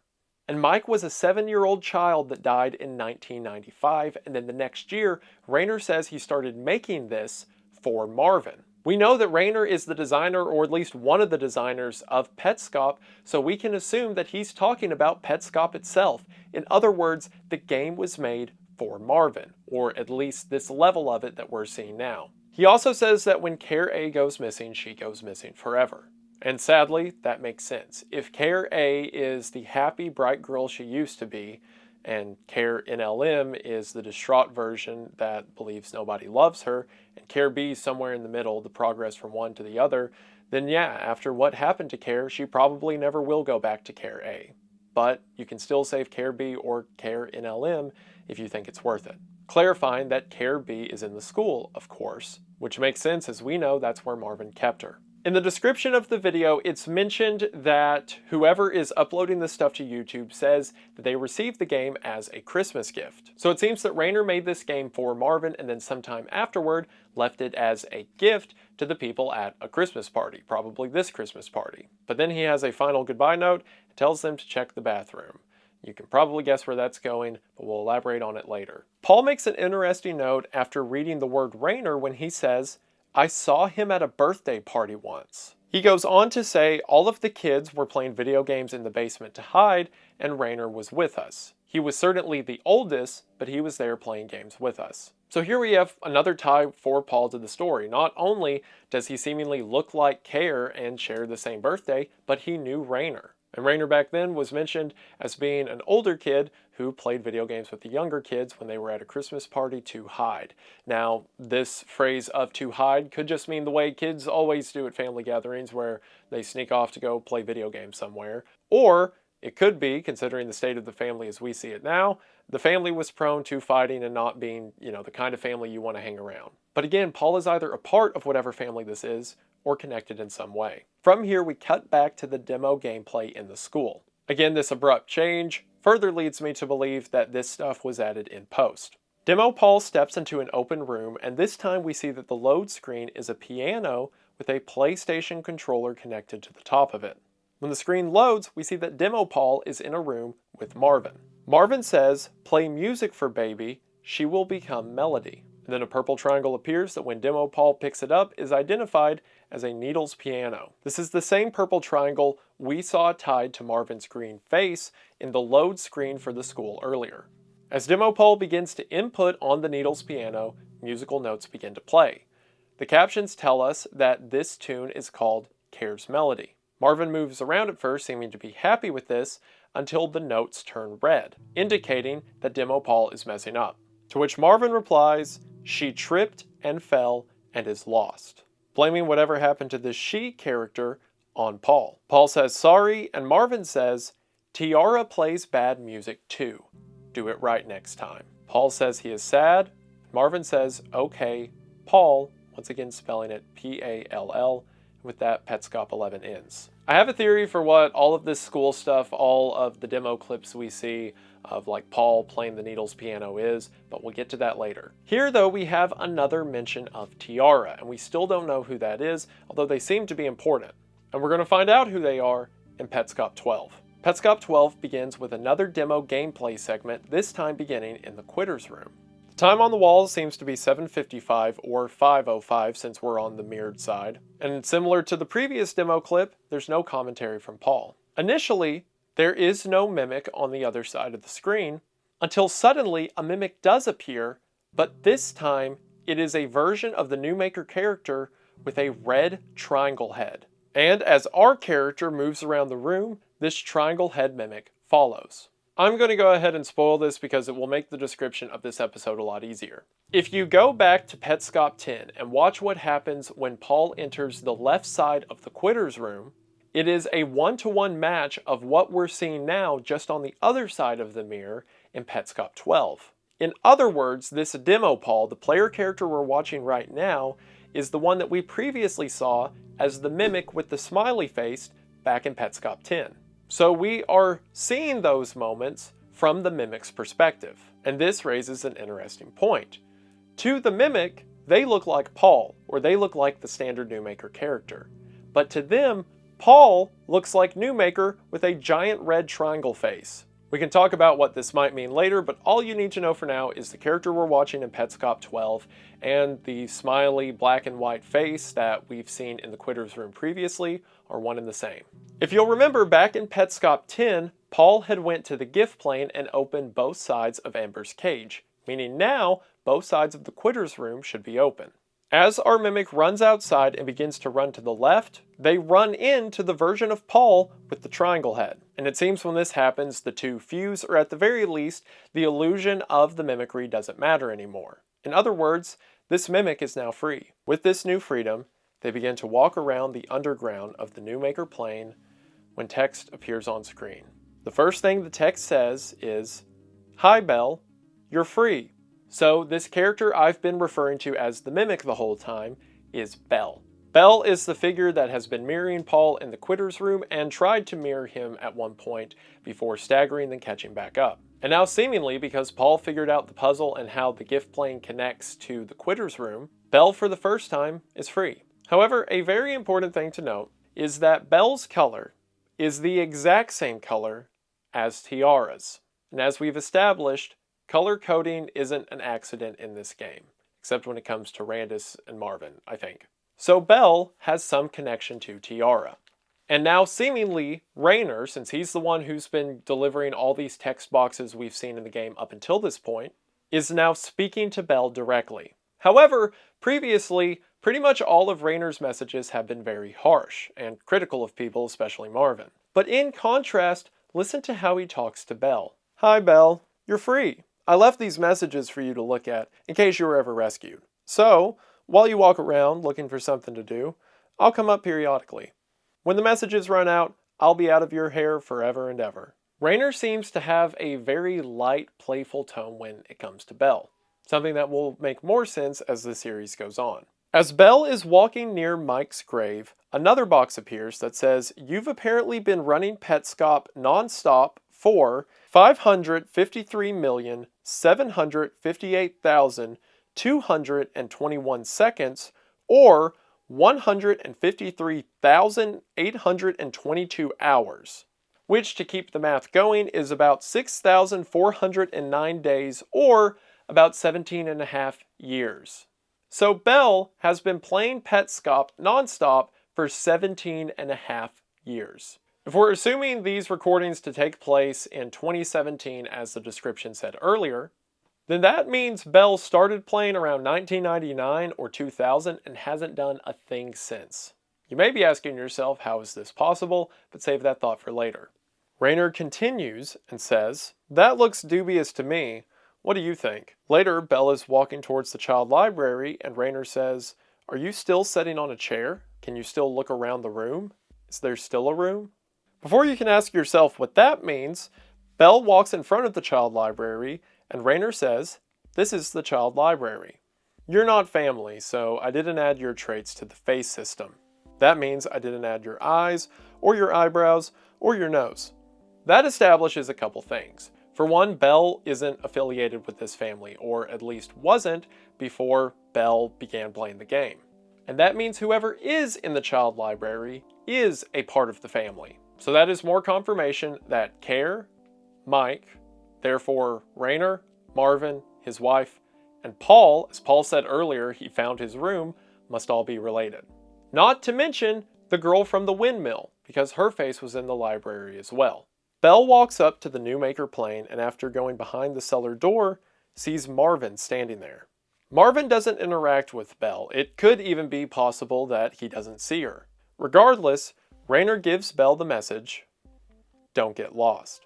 Belle follows after Marvin for a while before exploring the new maker plane on her own. As she's walking around, Raynor says, "Happy birthday, Belle. When suddenly, the footage cuts. When the footage cuts, a new text box appears, but this time, it seems different. The new text reads, "I'm calling you Belle because that's who you are. You might be confused as to what happened. I was overeager before and started calling you Tiara prematurely. I created a space in the menu for you, still unused now. Then, I put you inside the machine, played the second movement of Stravinsky's septet on the needles. I played it wrong, but that would have been okay. If you hadn't given up halfway, you would be Tiara. This is not what happened, and now I'm gone." Belle quickly goes to the pause menu, and at first everything looks okay. The message to the right reads demo recording, which makes sense as we're watching a demo recording. But unlike every other time up until this point we've seen the pause menu, this time there is no option to quit the game. I believe that Belle, given the fact that she can't quit the game and has been playing it for 17 and a half years straight, is an entity that is stuck in the game. I'll explain the hows and the whys later, but at least according to my theory, I believe that Belle is a figure within this game that can't get out. And more importantly, we get confirmation there that Belle and Tiara are the same person, or at least someone wants them to be. Who do we know that is so interested in rebirthing?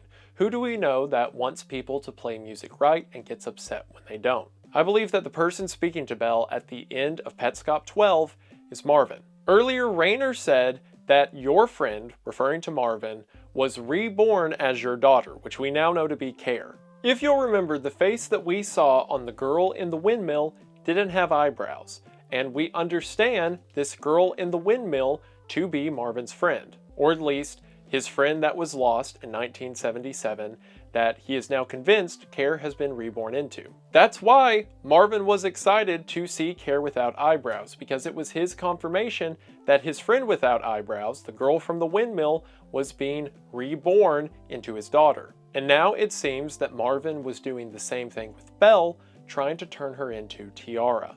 We don't know who the original Tiara was, at least I haven't been able to figure it out, but we know it was someone that was probably connected to the family, or at least the family knew of, as Rainer said earlier that Tiara says some children can be damaged beyond rebirthing, which doesn't sound like the kind of thing Belle would say, as she is the one being forced to undergo rebirthing.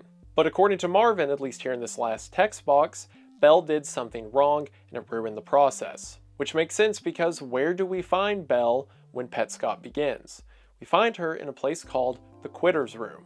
Marvin is berating her, he's mocking her, he's putting her in a place called the Quitter's Room. And what question do we see that Belle had written on the wall in the Quitter's Room? Do you remember being born? Something that she's probably asking herself. And the saddest thing is, this process of rebirthing, of turning Belle into Tiara, seems to be working. If we can assume that all of the purple or pink text we've seen throughout the game is Belle or Tiara, then where else have we seen pink text appear before? That's right, Tool. I believe that whenever Tool became pink, it was Belle taking it over for a brief moment in time. Sadly, what are the things that we first heard Belle say? Turn off the PlayStation. Marvin picks up Tool and hurts me when the PlayStation is on. Marvin's attempt to turn Belle into Tiara could be the thing we see at the beginning of Petscop 7. At the beginning of Petscop 7, the music we hear playing in the background is a distorted version of Stravinsky's septet, and while it's playing, Belle isn't in the room. But when it cuts midway, she suddenly appears again, back in the Quitter's Room. As if Marvin pulled her out to try to teach her to become Tiara, but then when she failed, he shoved her back in.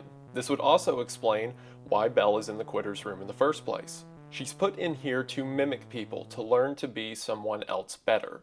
And while she does that with Paul, as we saw for a brief moment in Petscop 2, she's not always perfect at it. We don't know exactly what Marvin is doing to them, we don't know exactly what he uses Tool for, but it can't be good. But the next time we see Belle speak through Tool, this time she says, "I love you, New Maker, please show Marvin where his house is."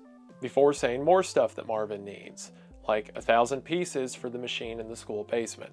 Likely the same basement that Marvin put Belle into in order to try to turn her into Tiara, and when it didn't work, blamed her for it. We don't know yet if Belle is a real person, if she's just an entity that was made within the game, but whatever she is, she's suffering. It's also here I want to bring up a real world tie-in a lot of people mention when they talk about Petscop. So in the real world, there was a very tragic case of a young girl named Candace Newmaker. Candace Newmaker's adoptive parents said that she was out of control and decided to push her into a form of experimental therapy at the time known as rebirthing.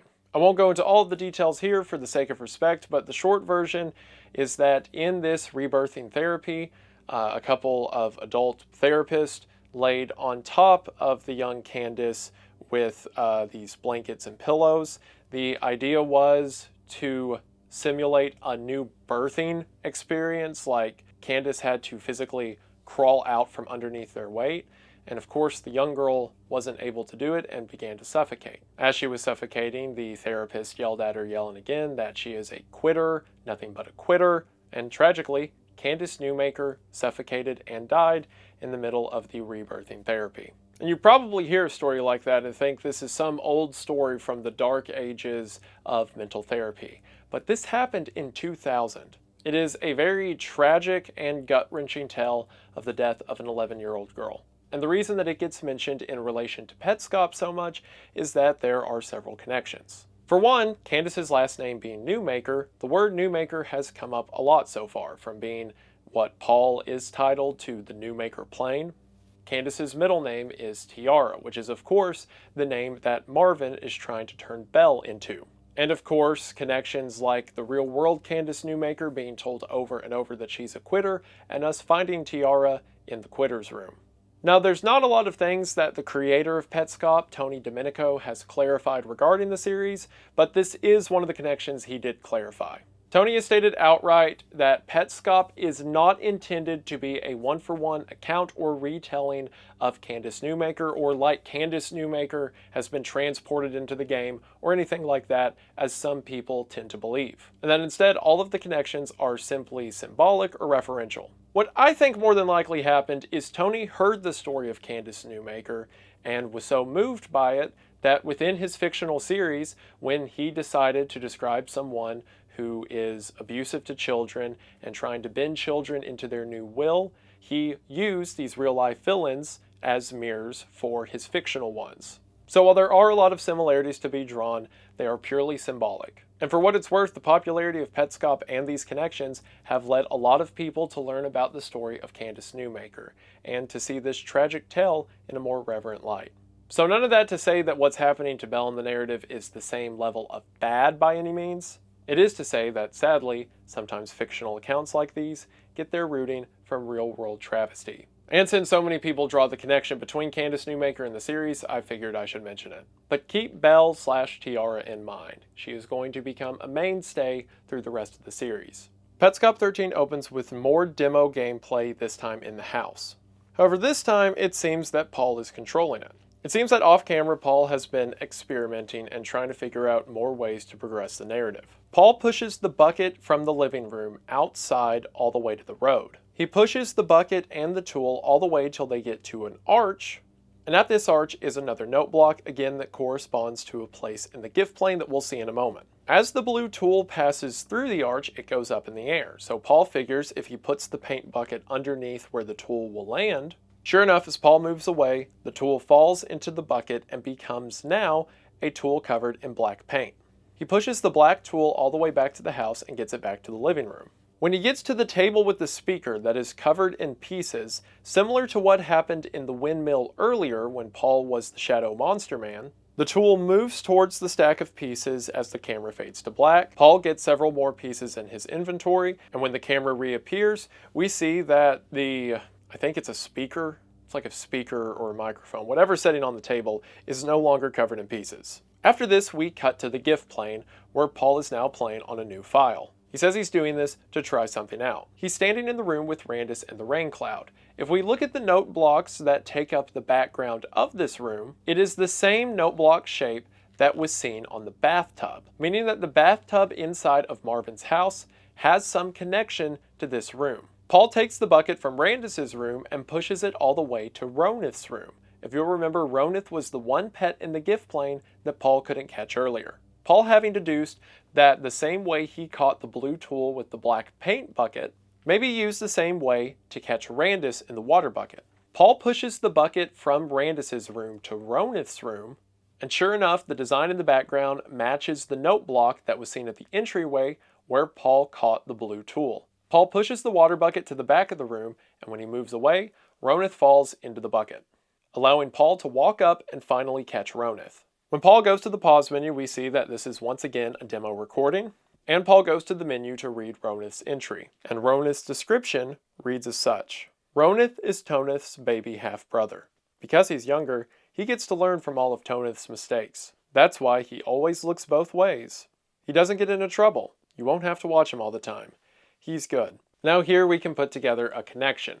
We know now that Rainer and Mike are brothers, or maybe as described here, half-brothers. And Toneth already had some connection to Mike, as Toneth seemed to be a stand-in for the dog that was hit by a car, and we see in Mike's room a road on the floor. Now it doesn't seem that Rainer would be the stand-in for Toneth, even though both of their names start with R.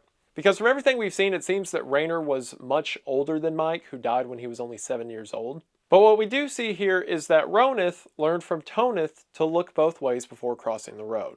So it could still mean that Toneth is a dog, or the darker implication is that there never was a dog, and that the dog instead is just symbolism for what happened to Mike. Mike didn't look both ways before crossing the road and was hit by a car, which destroyed his leg, eventually leading to Mike's death. Now, I don't 100% agree with this theory, mainly because Rainer says that Mike went missing and everyone was looking for Mike A. which we can assume that to be the same thing as the whole care A, B, and NLM, just meaning that everyone was looking for the happy version of Mike that nothing bad had happened to. And in the description of toneth, Rainer says that he wanted to put the dog down. Now, to counter that point, maybe it wasn't Rainer who wrote that part of the description. Maybe instead it was Marvin who wrote that part of the description. Either way, it seems that Rainer holds Marvin responsible for Mike's death. This would explain why Rainer made Petscop for him, and why he's so harsh and critical with Marvin, but soft to all of other Marvin's victims throughout the game, in other words, Belle. So perhaps Marvin was the one who hit Mike with his car, or maybe Marvin hit the dog with the car, and from there was able to lure Mike into something that would eventually lead to his death. Again, the only people we know for sure that Marvin is responsible for the torture and potential death of is Care and Belle/Tiara. But maybe Mike was one of his victims as well. Either way, Rainer seems to think so. So now that Paul has caught Toneth, he finishes out the gift plane area by catching every other pet, which finally gives him the congratulation message, saying that he's caught every pet in the game so far. The game's message says that feedback is appreciated as the game is a growing organism, whatever that means, and says please leave the PlayStation on, but you can stand up now. We then hear Paul take a stretch before he stands up, and then we hear the sound of a car door opening and then shutting.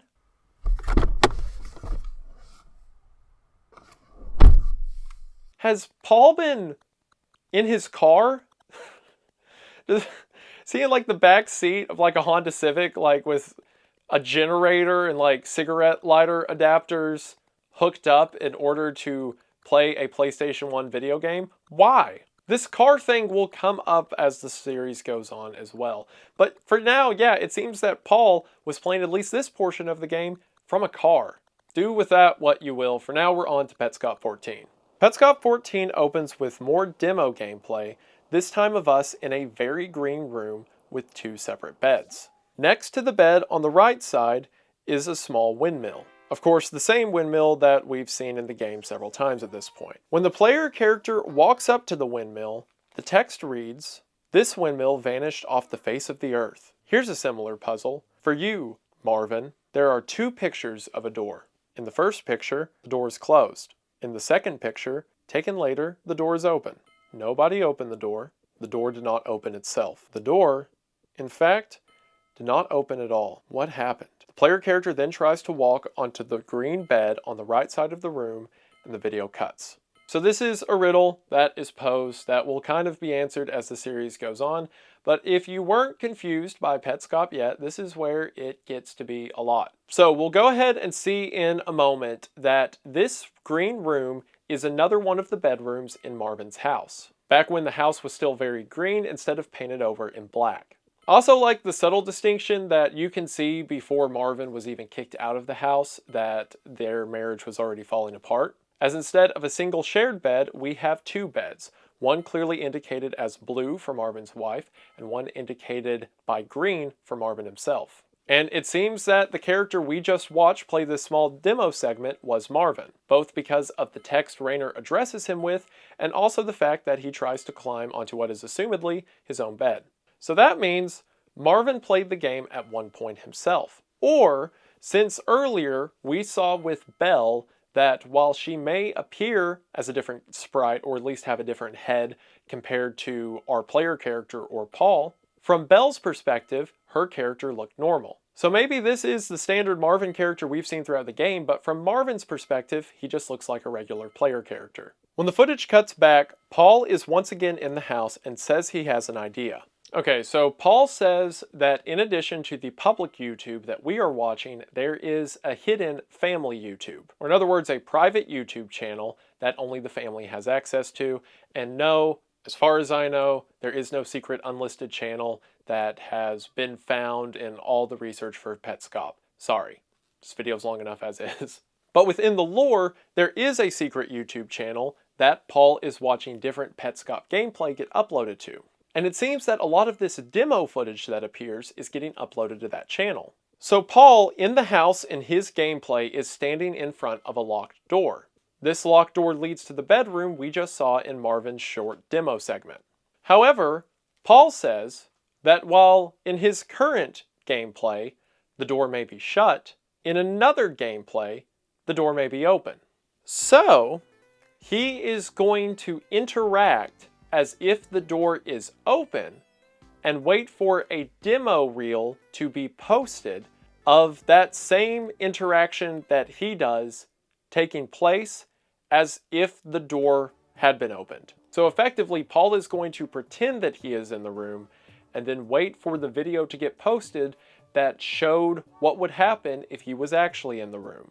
And he talks all this out. He stands in front of the locked door and says, I'm going to walk through it. I am now standing here. I'm going to move here. And while on his screen, he's simply walking into a wall, we can see an overlay of the demo footage that's getting made at the same time of Paul's assumption being right. What it would have looked like if he walked into the room.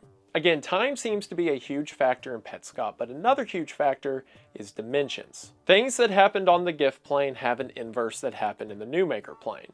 The windmill is not there in one existence, but when Paul becomes the Shadow Monster Man, the windmill is suddenly back. It seems every action that happens has a tie to an action within another realm. Two things can exist in both realities, but be different. That's the answer to the riddle. How can the door be closed one minute and open the next without ever being open? It's simple. It was always open in one dimension. It's the same door, just different. Which is going to become a huge point with my end analysis for the game, so put a pin in that. So as we see the overlay of the demo footage applied to Paul's actual footage, and again this supports my theory that the demo footage we see is getting added in post, we see in this new version of the room that things have changed. Instead of being bright green all around as it was earlier, now half of the room is painted black, specifically the half that belonged to Marvin's wife. This also explains why the house itself, although it was a green house in the pictures we saw of it earlier, is now black. After Marvin's wife kicked him out and they separated, she began to paint the house black in order to remove his influence, explaining the black bucket of paint that was seen in the living room floor. However, over to the right, where the windmill used to be, there is instead another censor box on the wall. And all the way back when the first censor box appeared and we got the message that 3 more things would be censored in the series, this was our second mention. As it said, one of the things that would be censored was something on a wall in a black house. That also means that the censor bar that appeared with the red tool wasn't something that they had predicted or wasn't a censor that was called out earlier. So now we've had a total of 3 things be censored. The thing on the table in the Care with Eyebrows room, which that makes more sense to us now because if Care Without Eyebrows is the rebirthed version that Marvin wanted, then Care With Eyebrows might have been what she really was, or what she would have been had it not been for Marvin. The censor from Tool when Paul asked where was the windmill. The spinning red triangle that came out of the gift box, which may look more familiar now, but we'll get to that. And then now, the thing on the wall in a black house. Again here, while Paul is doing this, he mentions that he forgets his left and a right, which is a weird thing to bring up twice. Paul also knows that it was Marvin controlling the demo, as he says he is going to look at something that Marvin did not bother to look at. Paul walks up to the table on the left, which is the side of the room with Marvin's wife, and begins interacting with her nightstand. Paul says that he assumes this is going to be a text box, so he just starts spamming X to skip through the text. But in reality, interacting with the nightstand brings up a series of frames, each of the frames containing a disc. It seems that the options are the same disc and frame, just in different orientations. Again, similar to the riddle about the door and what Paul is doing to get into the room right now, it is the same, just different. Paul just starts spamming buttons at this point to try to get some reaction because again, he plans to rewatch his actual progress on the private YouTube channel. When the camera cuts back, Paul mentions something strange. He says that on the public YouTube channel, some of the footage we see is different from when he played it. In other words, Paul would play something a year ago, which was the early episodes of Petscop, but when he would watch the post of the recording, things would be changed. Again, it seems that something here is illustrating what we're allowed to see. One of the things Paul mentions is that when he caught all of the pets, the text box that we saw the recording of was different than what he saw. He doesn't clarify what he saw, just that he didn't get that same text box. This is also weird because that demo footage of him completing the game, or like the gift playing part of the game and getting the congratulations, is right when we hear the car door open and shut. And that is the footage that Paul is calling into question for some reason. Paul does the same playing in 2 dimensions at once trick again, this time going through several of the picture frames and spinning them around, but to no result. I will note that when he selects the middle picture, it makes a slightly different noise, but other than that, nothing seems to change. Paul then comes back, this time attempting to push the black bucket into the room, again, just pretending to do this in his reality to see how it comes out with the demo footage that gets posted later. Through this guesswork, he eventually navigates the bucket to the other side of the bed where the censored wall is located. When the bucket gets there, a black paint roller comes out of the bucket and covers up the wall. Once whatever was on the wall is covered up, the censor bar disappears, and a gray key comes out of the paint bucket. Paul seems to know that he got something out of this even though he can't see the footage yet, so he takes this gray key and walks to the garage door, and sure enough, it unlocks the door. But of course, Paul can't go through the door yet because that version of events doesn't exist in his reality yet. So Paul goes out and tries to load back in the save to see if the garage door is open, but when he gets there, all of his save files have been deleted, replaced with one that just reads, "Strange situation." Paul loads into this save to see that he is now standing outside of the house, but this time, the house is covered in birthday signs with a picture of Care A. This time when Paul walks into the house, the mood has completely changed. There's a huge birthday party and the colors are bright and white. Paul's character even has a yellow balloon, surely representative of Care, and a party hat.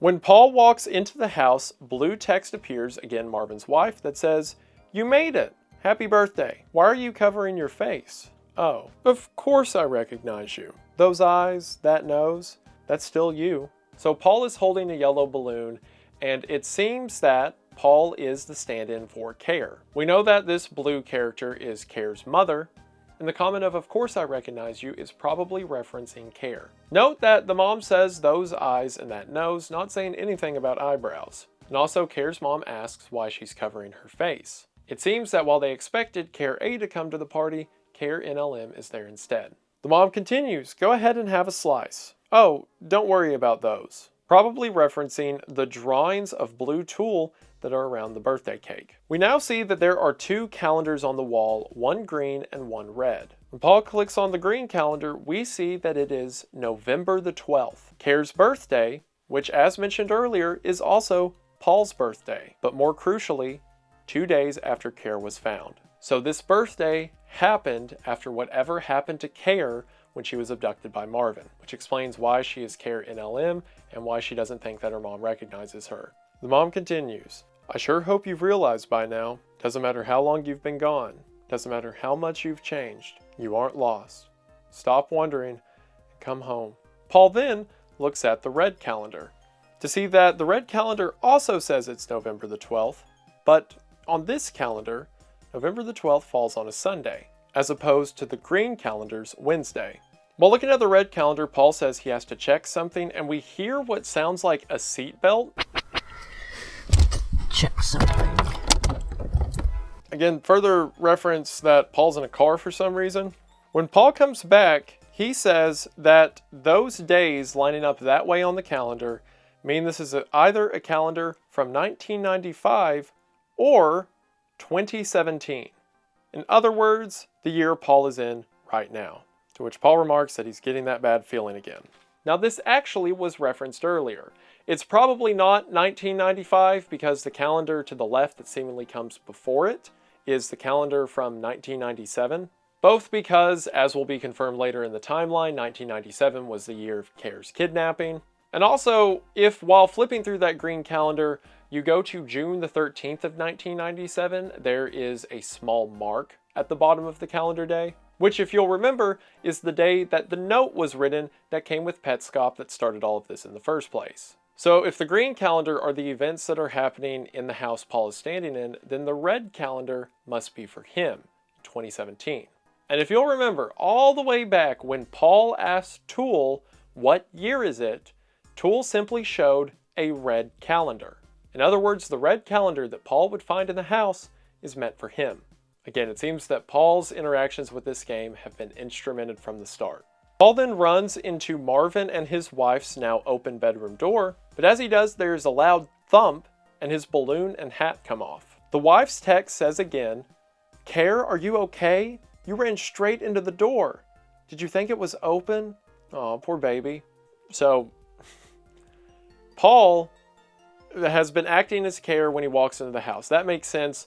We're witnessing a video game, so Paul's the stand-in for Care, witnessing events that happened in the past. But now, Paul made a decision within the video game, and then seemingly the version of Care in the past made the same decision Paul did and ran into a shut door where Paul's was open. The bedroom is now dark, and all of the frames Paul is trying to interact with are now blacked out. As Paul is flipping through the frames, Care suddenly says, and we know it's Care because of the yellow text, "Where is the disc? Where are the discovery pages?" As soon as this is said, Paul freaks out. Care's mom says, "What are you talking about? What disc? Discovery pages?" To which Care replies, "Jill, stop f***ing ignoring me. Get in here and show me where the disc is." Care's mom says, "No, Care, this is mommy. This is your mommy, sweetie. I'm right here in front of you. There's no one else here." "What are you looking at? What's over there?" "Care, can't you hear me? Can't you see me waving? Snap out of it. Care, where are you going?" And with this, we hear Paul drop his controller. We then cut to some time later, when Paul says that the conversation that Care just had is the exact conversation that Paul had a year ago on his birthday. So that means that Care, supposedly in the past, did the exact interactions in-game that Paul is doing now, and had a conversation, or at least one side of a conversation, that Paul had a year ago on his birthday, that again is the same birthday as Care's, which is the date it currently is in the house. So effectively, Care said something on her birthday that Paul would say on that same day several years in the future. Or at least that's what something in the game wants us to think is happening. As you can imagine, Paul is bothered by this. Again, it seems that, similar to the plane concept, things that happened in one place have a mirror in the other place. Paul says, "I have to call Jill right now," and as he's waiting on her to pick up, the subtitles say that he is tapping on the glass. Again, assumedly the glass inside of a car. Then cuts to some time later, and Paul is talking out loud, saying he has looked up online how a CDR can be rewritten, and everything online is telling him it's impossible. However, this time when Paul walks into the house, the garage door is open. As he steps into the garage, we see a load screen of what appears to be Randus's portion of the gift plane, with dirt extending all the way underground, supposedly all the way down to the Newmaker plane. And again, Randus's room is the room that had the connection to the bathroom in Marvin's house. In the garage, there is an orange truck, as well as a computer with a turned over chair next to it. Paul walks up to the computer, and the screen is showing Paul's Petscop Discovery Pages site, the website that Paul has been building in order to map out his progress in this game. So Paul, in the real world, is building out a website in order to analyze this game, and then in the game that website appears, again supposedly a game that has happened decades ago. It's also worth mentioning that the PC's logo says that it is Tarnacop, or Tanacorp, and the logo is a very weird shape that we'll talk about later. Upon leaving the garage, Paul walks back into the rest of the house, and this time when he goes into Marvin's bedroom, a text box supposedly appears, but we can't see it because yet again, it's been censored out. However, whatever it is, Paul drops an F-bomb and the video ends. In my opinion, the text box that appears is probably another conversation that Paul has had. Things from his real life are being mirrored in an old game that he's discovering, and it's starting to freak him out. There were already ties between Paul and Care, from their birthday to them looking similar, but now they are copying each other's actions at two different points in time, separated by decades. It seems that some force, supernatural or otherwise, is using elements of Paul's life to fill the game that he's playing. Petscop 15 opens with another first-person demo playthrough in the school. Whenever the player, who we can assume to be Paul, or at least Demo Paul as I said earlier, is walking through the school, he comes across this large image of a girl across a wall. And in case we don't know this is a girl, giant letters that say the word girl are displayed. Anytime the player gets too far away from this picture, the game drags him back in front of it. When this happens, we can see the new maker character model turn around, but something's different. The normal white, large eyes are instead these small black triangles. After several attempts, eventually realizing they can't walk too far away, eventually they find an open door near the picture. When the player walks into this classroom, Marvin is there. To which Paul says, "Not in table." Marvin says, "Set here for present." Then after some time passes, Marvin emerges from behind the chalkboard with Belle. Marvin says, "This is Belle," and then Belle corrects him by saying, "I am Tiara, not Belle." Sadly, it seems that the rebirthing process has taken effect. Tiara tells Paul, or whoever is controlling Paul's character, "Player 1 press Nifty," and it opens up a texture screen that allows the player to draw. The player writes "Hi," and when the camera cuts back, we see that "Hi" appears on the chalkboard, but every other mark that was drawn appears as pink writing around the room itself. If you needed any further confirmation that Belle/Tiara was the one controlling Tool earlier, we see that this drawing device that she teaches to Paul is the exact same kind of writing that appears whenever the tool becomes pink, and appears in places like on the wall of the Quitter's room when it said "come here" in order to make Paul come to the pink tool earlier in the series. But it seems that Marvin and now Tiara are sinking their hooks into this demo version of Paul. Petscop 16 opens on a dark shot of the garage within Marvin's house. Petscop 16 is also the first instance to not have the standard copy-paste description about the group uploading these videos to YouTube since I first mentioned it. We can see that it's the garage, but the bottom half of the screen seems to be censored. This only lasts for a moment before a loud warning message and alarm begin to blare. The message reads as follows: "No controller input has been detected for a very long time. Family, neighbors, police, or whoever, keep game console running. Call provided phone number," to which the phone number has been redacted. This is a haunting implication. We've heard a few mentions earlier that the PlayStation needs to be left on. Initially, Belle tries to fight this, saying that Marvin hurts her whenever the PlayStation is on. And then in Rainer's congratulation message, it says to please leave the PlayStation on. If we can assume that some entities in the game, at least entities like Belle, have been running for 17.5 years in Petscop, then perhaps if the PlayStation turns off, it could stall or even kill them. Plus, the warning itself gives haunting implications. If someone dies or an emergency happens while they're playing the game, then the police or whoever else shows up must be told to not turn off the PlayStation. We then see what's called a burn-in monitor. Burn-ins occur when one image is left on a screen for too long and the image itself becomes burned in. However, what's more interesting is the other names for this setting, called the ghost room or the testing room. In it, we see what appears to be a television, a chair, a bed with a red blinking dot on it, and a piano. Now, pianos have come up a few times through the series. The thing that Marvin tries to get Paul to play in the school is called the Needles piano. And we saw the load screen earlier of a piano with a PlayStation controller mounted to it. Due to the fixture on top of the piano, we can assume that this is the same piano we're looking at now. There's also a red dial in the top right that we don't know what it does yet, but we will soon. This goes back and forth between the warning message and the ghost room, until eventually the red blinking dot leaves the bed and makes its way over to the chair, presumably to start playing Petscop, because as soon as they sit in the chair, the warning goes away. So, if someone's not playing Petscop for too long, the warning message appears. But then the system also keeps track of a room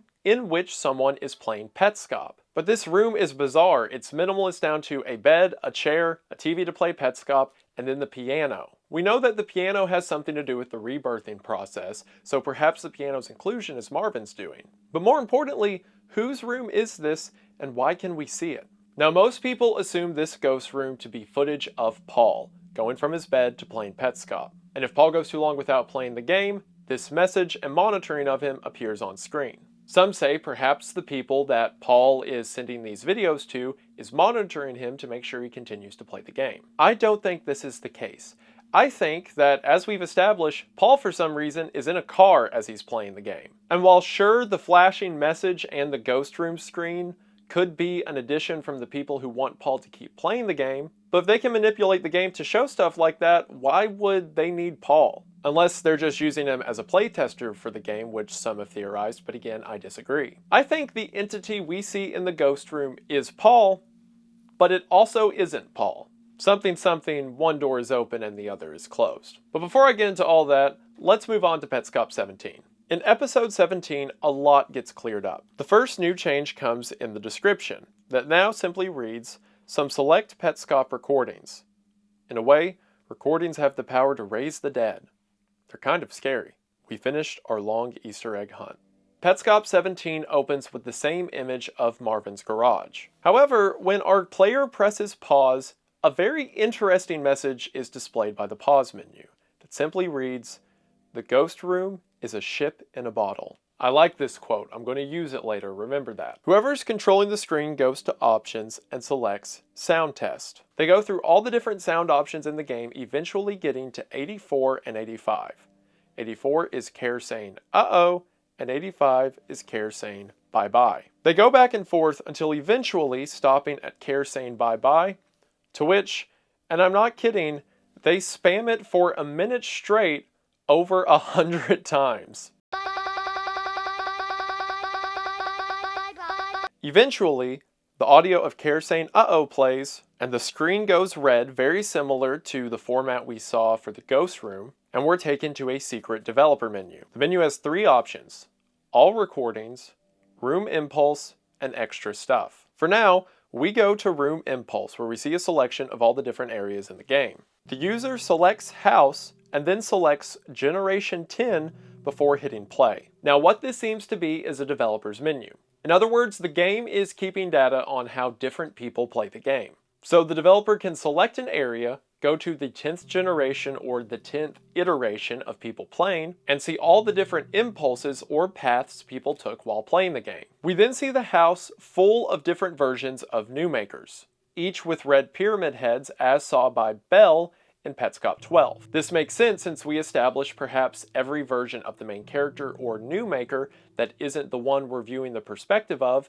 appears with this red head. Initially they're all running around, but then we see the same dial that we saw in the ghost room. Whoever's controlling it turns the dial to focus on one specific variation. And whenever one specific variation is focused on, their head returns to the normal sprite. Again, this makes sense as anytime we focus on a version of New Maker, we see their head for what it really is, or at least what the player seems that it really is. So from that, we can assume that all the different versions of New Makers we see running around are different players who have played the game at some point. Also want to mention that some of them are really bad, as a bunch of them are running into doors and one's just standing behind the TV. Now, some people take evidence like this and things like generations to imply that everything we see within Petscop is fabricated. Every player, every interaction is just different versions of AIs learning off of each other until they get a desired result. And I don't like that theory for one, and most importantly, I think it's lame. I like it better when all of the murder stuff and the Marvin stuff and things like that have some contribution to what we're viewing. So I believe these different generations we're seeing are different people who played the game, which when we see the total number of people that Rainer play tested the game through later on will make sense. Eventually, whoever's controlling the game switches to outside and follows a few new makers who made it out the front door. Eventually, the entity orchestrating all this seems to find the new maker he's looking for. And then a white text box appears as whoever's controlling this speaks directly to that new maker, or more specifically, that player's iteration.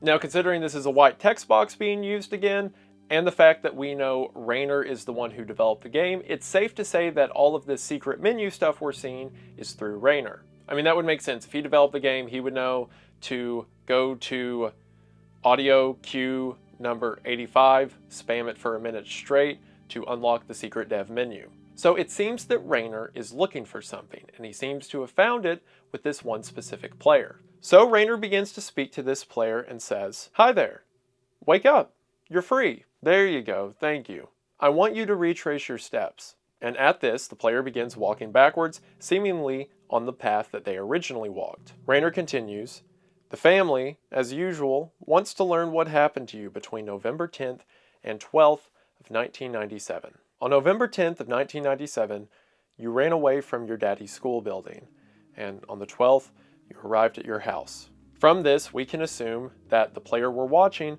is Care. Rainer continues, "The question is, where were you on November 11th? And what were you doing there? I hope to guide you to that location. with a spell, which I will begin now. You are a girl named Carrie Mark, and you were born on November 12th, 1992. You have a mommy named Anna, a daddy named Marvin, an auntie named Jill, an uncle named Thomas, and a cousin named Daniel. I know what you must be thinking. Have these statements always been true, or have I cursed you? Is there such a thing? A curse that changes your past? Stop thinking. You were kidnapped and spent 5 months studying in an abandoned elementary school. You ran away, crying, ashamed, covering your face. You were blind. At some point, your movements stopped making sense, bumping into walls and doors, dodging invisible obstacles. Find the moment. When were you led astray on the road? So we have a cut here, but this clarifies a few points. For one, we finally get a name for Marvin's wife / Care's mom, Anna. And Care has an aunt named Jill, which if you'll remember, is the same woman that, according to Paul, he had a fight with over the Discovery pages a year ago on his birthday. So maybe not related to Jill, but Paul knows Jill, who again is Care's aunt. And it seems that Raynor is doing this with Care's iteration within the game to try to figure out what happened to Care on November the 11th. After the cut, Raynor continues. A girl went missing around here. Story goes, your daddy used to sit on a bench with a birthday cake, trying to lure her home. Instead of missing girl signs, he put up birthday girl signs, promising cake to the birthday girl. Of course, the birthday girl never came home, to his disappointment. When I learned about this absurd story, I spent a lot of time digging. Eventually, I found out what really happened to that girl. Want to know? Ask. To this, Care begins repeating the same route that Paul did earlier in order to get the gray text box and giant spinning tire to appear. Only Care does it backwards. Eventually, the gray text box appears and Care asks what happened to her. And then, slowly and ominously, a grave begins to rise out of the ground. When Care walks up to the nameplate reading Lena Leskowitz, 1968 to 1977. They didn't see her. And if the date of her death wasn't confirmation enough, then the face on the tombstone certainly is. Because this is the exact same face we saw on the girl in the windmill.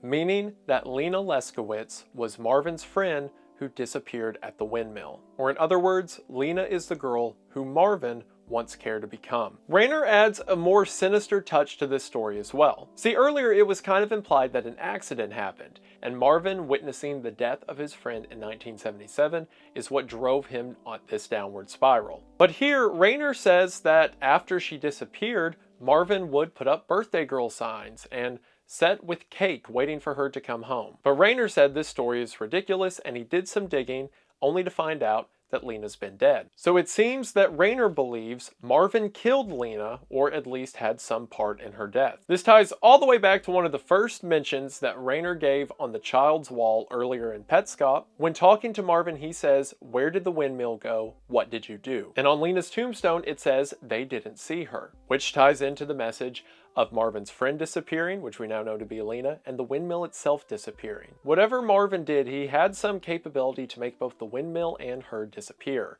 for Raynor to now decide that that means Lena's dead. It's also worth pointing out that Lena's color is pink, the same color we see out of Tiara and Belle, and the same color we see on Mike's headstone. I believe that Marvin has attempted to make Mike, Belle, and Care into Lena, kidnapping different children and trying to rebirth his friend through some process involving a machine and piano music. I think this is how Mike died for a couple of reasons.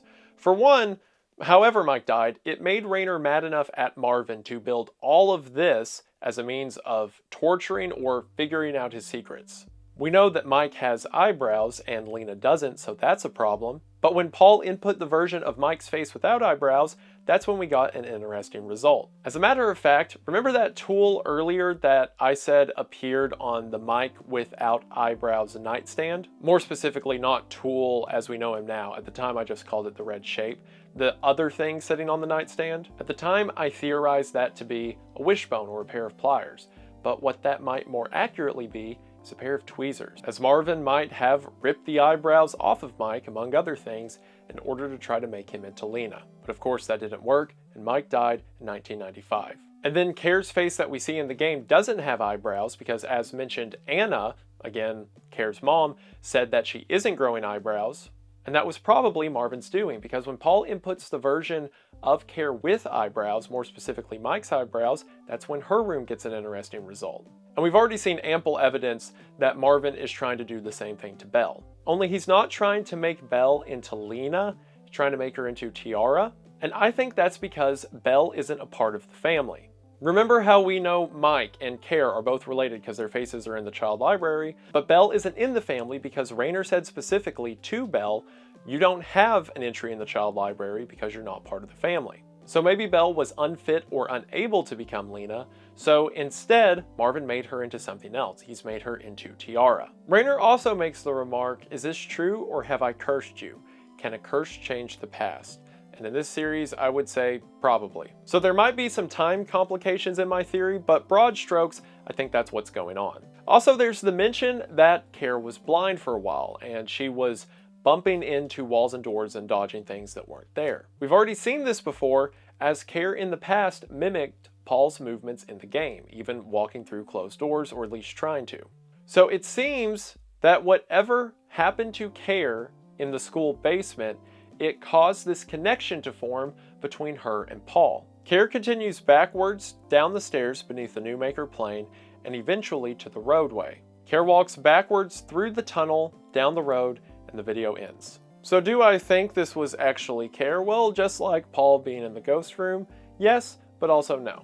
Petscop 18 begins by, again we can assume Raynor, selecting extra stuff from the dev menu. Right before extra stuff is selected, we can see that the cursor changes to a bright pink dresser. We see some concept art and early models of the game. The first thing we see, for one, the character model that I've been referring to as Newmaker, since that's what Tool called Paul, is referred to in the developer logs as Guardian. We can see that earlier versions of the Guardian looked more distraught, eventually settling on the cutesy build that we've known throughout the game. Another thing to mention is that in the first 4 generations of the Guardian, it had the upside down triangle eyes that were seen in the school whenever the player character was dragged around, perhaps hinting to whatever entity we see interacting with Paul or whoever's playing in the school comes from an earlier build of the game. We also see some more interesting things, like in the first iteration of Toneth. Toneth did not have a leg broken. And after flipping through some more concept art, we eventually get to one simply titled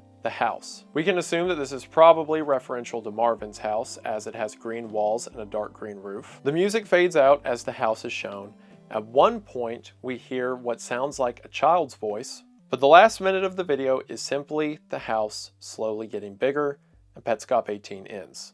Petscop 19 opens with Raynor in the dev menu, and this time he selects all recordings. This seems to be every playthrough that has been recorded in Petscop's history. The most recent file we see is titled Family 3 and is on generation 15. We see that from this screen, Raynor can select if the game model should be in demo or regular play. The most recent save files are on a PlayStation 1's memory card. There are probably a ton of you that don't know this, but on the PlayStation 1 and PlayStation 2, it wouldn't have an internal storage, at least the early models wouldn't, to store your game's progress. So you had to have a physical memory card that you plugged into the front of the console, and that's what saved your game's progress. So if you ever went over to your friend's house and brought the disc and the memory card, you would put the disc in and then plug in the memory card and you could play off your save file. Those are actually kind of cool, looking back on it. But in between Gen 7 and Gen 8, it goes from a PlayStation 1 memory card to an old CD-ROM. This makes sense considering that Petscop began development in 1996 and, according to the intro screen,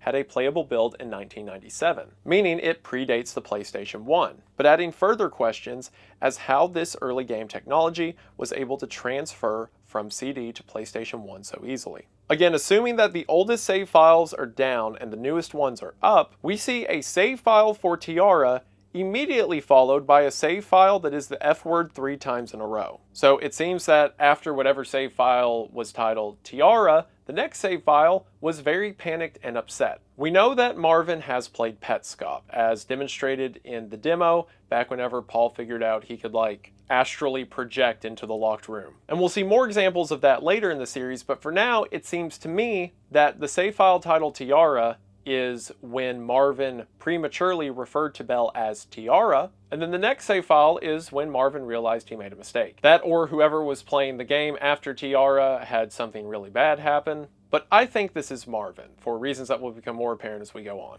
We eventually get to Family 1, but right before that, there's a save file for Belle 4. Cruising through the rest of the autosaves, they eventually go from autosaves to people's names. The first name of interest we see is Marvin in Generation 6, followed by the first names of various different people. Some of them having numbers next to their name, indicating how many times they've played the game. This will be shown towards the ends of the series, but we'll later find out that these are all of the play testers that Rainer had try out the game when it was in development. We'll later find out that initially Petscop was a game made for kids before it became everything that we see now. Before it became a game, as Rainer said, that was built for Marvin. And it's worth noting that after Marvin's save file is when all of the autosaves appear, seemingly when the game changed its direction. As we get to the earliest save files, we see that the first person to ever play the game was Mike. And this makes sense because who would Rainer want to play the game first other than his little brother? A little brother who, when Paul went to his room in the child library with eyebrows, had the room filled with video game controllers. As a matter of fact, Petscop very well might have been a gift for Mike. That is, until whatever Marvin did to Mike in 1995, which in 1996 led Rainer into making the game Retribution for Mike. Rainer selects the very first playtest of Petscop ever. When he hits play on the recording, for a brief moment we can see the pause menu say, "Everything is a trick." This first generation was incredibly flat. It was an early version of the Guardian, walking through basic textures, just proving that a character can move in a 3D space. We then see the game progress through a few different iterations. Rainer selects Mike 2, and this time the pause menu says, "There are no changes, only replacements." Mike 2's playtest of the game is still very basic, just a single room that still lets you float through walls, but the shape's starting to come together. Eventually, Mike walks into an Easter egg floating in the air, and when Mike picks it up, the message says, "What? One of the eggs was in Daniel's game?" Now we know that this isn't Daniel's game, it's Rainer's game. So why here is it called Daniel's game? I believe that Daniel and Rainer are the same person. There was an old update to the About page of the YouTube channel way back when that mentioned Rainer in italics, almost implying that Rainer is a title or name that Daniel has given to himself. And this makes sense, right? Because Rainer refers to himself as Rainer Newmaker, and we know that Newmaker isn't his actual last name because he's Mike's brother, and Mike's last name was Hammond. So it seems that Daniel Hammond adopted the name of Rainer Newmaker at some point after he decided that Marvin had to pay. And this finally lets us draw a connection between Care and Mike. Because while Care was walking around, Rainer told her, "You have a cousin named Daniel." And if Daniel and Rainer are the same person and Rainer's brother is Mike, that means Care and Mike are cousins. Which means Marvin is Rainer's uncle. No wonder Rainer knew everything about Marvin as soon as the murder happened and was able to track him down. He was his nephew. Now, it's possible that this also means Jill is Michael and Rainer's mother, but if you'll remember, it's also said that Thomas is Care's uncle as well, meaning that Rainer and Michael could be Thomas's kids just the same. As a matter of fact, I think this is more likely because otherwise, Thomas doesn't come up anywhere else in the story, so there'd be no reason to bring the character in. We still don't know how Paul connects to this whole thing, but it at least lets us draw a few of the strings tighter. The text continues to say, "What an unfair trick. Have you found every egg in the office?" It's also worth mentioning that the pink dresser seen in the background of this early build is the same thing that the cursor became back when Rainer clicked on the extra stuff option in the dev menu. We then see Care's first time playing the game in Generation 3. Here the game's updated a bit more. We see a moving background, we see Randus in the cloud as well as the water bucket. Although all Care does is just run back and forward left to right, which makes sense considering if this was around 1995, then Care would have been 3. We then see Belle playing the game and she seems to be a bit more adept, implying that she's substantially older than Care and Paul. However, it's worth mentioning that when Belle goes to the pause menu to read the entry for Randus, there's no quit option, similar to Belle's pause menu in Petscop 12. Randus's description says, "Randus is a flower. He does need water, but not as much as he thinks. You shouldn't worry. If you are considering Randus, you should adopt Wavy as well. Wavy knows how to trick Randus." And then Wavy's description reads, Wavy as a cloud. He is afraid of everything. He is especially afraid of freezing. According to him, he is never the same person for more than a few seconds. We then see someone named James playing the Ember puzzle in Gen 4. We see someone named Phil trying to capture Toneth. We then see someone named Ember at the Ember puzzle. Funny enough, they've seemed to have locked themselves behind both gates somehow, essentially locking the game. So this is likely the reason that Rainer decided to call this pet Ember in honor of the real Ember who broke the game. Finally, we see Belle in Gen 5 capture Pin, the piano pet, and we see the same congrats message from earlier play out. With this, Petscop 19 ends. So for the most part, other than the revelation that Daniel and Rainer are the same person, this is showing us what Petscop used to be, what it was intended to be. But as we know, in 1996, Rainer changed his mind, and the new Maker plane and everything that came after was created. More specifically, after Marvin played the game, because it's from there all the autosaves begin, and it seems the game entered the state that it's in now. As a matter of fact, let's talk about that Marvin save file, because that's what Petscop 20 is all about. Petscop 20 opens with Rainer selecting that Generation 6 save of Marvin's playthrough. Pause menu reads, "There's so much to discover in the world of Petscop." When the Garalina logo loads in this time, we see it rotated to a 10 o'clock orientation. There's another earlier instance where it was also rotated to the 8 o'clock orientation. Again, all the same thing, just in different places. At the beginning of Marvin's save file, he enters his name as MVM, which makes sense as we now know his name to be Marvin V. Mark. Also didn't call that out earlier, but Rainer said that Care's last name is Mark, or her full name is Carrie Mark. So really, we have three families happening in the Petscop series. The Hammond family, the Mark family, and the Leskowitz family. Initially, Marvin's playthrough seems normal. It's an older version of the game, like when he goes to the door, there's no joke about him not knowing how to open it. Tries to do the input to access the new Maker plane. The down, down, down, down, down, right, start. Because of this, it can be assumed that the note that was found with the game, the one that said June the 13th, 1997, that gave you that cheat code in order to get to the new Maker plane, it can be assumed that that note was made by Rainer for Marvin, and that note just stayed with the game to every user that came after. Marvin has to check the controls to see what he's doing wrong, and when he gets to the control menu, the left and right buttons are flipped. Now, we haven't heard any character call out the controls being inverted, so maybe they're just labeled the other way.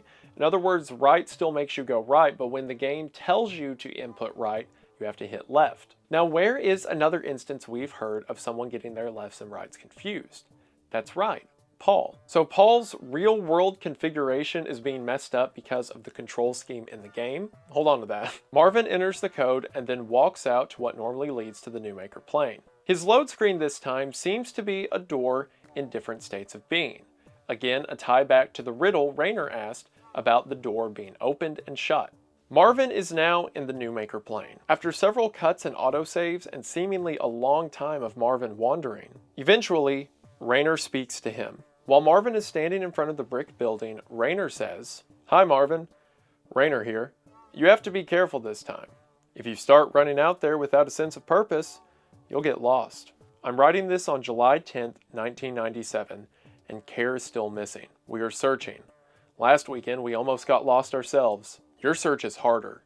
Beyond here, there are no landmarks." But this model of a brick building, though crude, should still be familiar to you. Where is this building? From here, I want you to find a grave. You know the grave I'm talking about.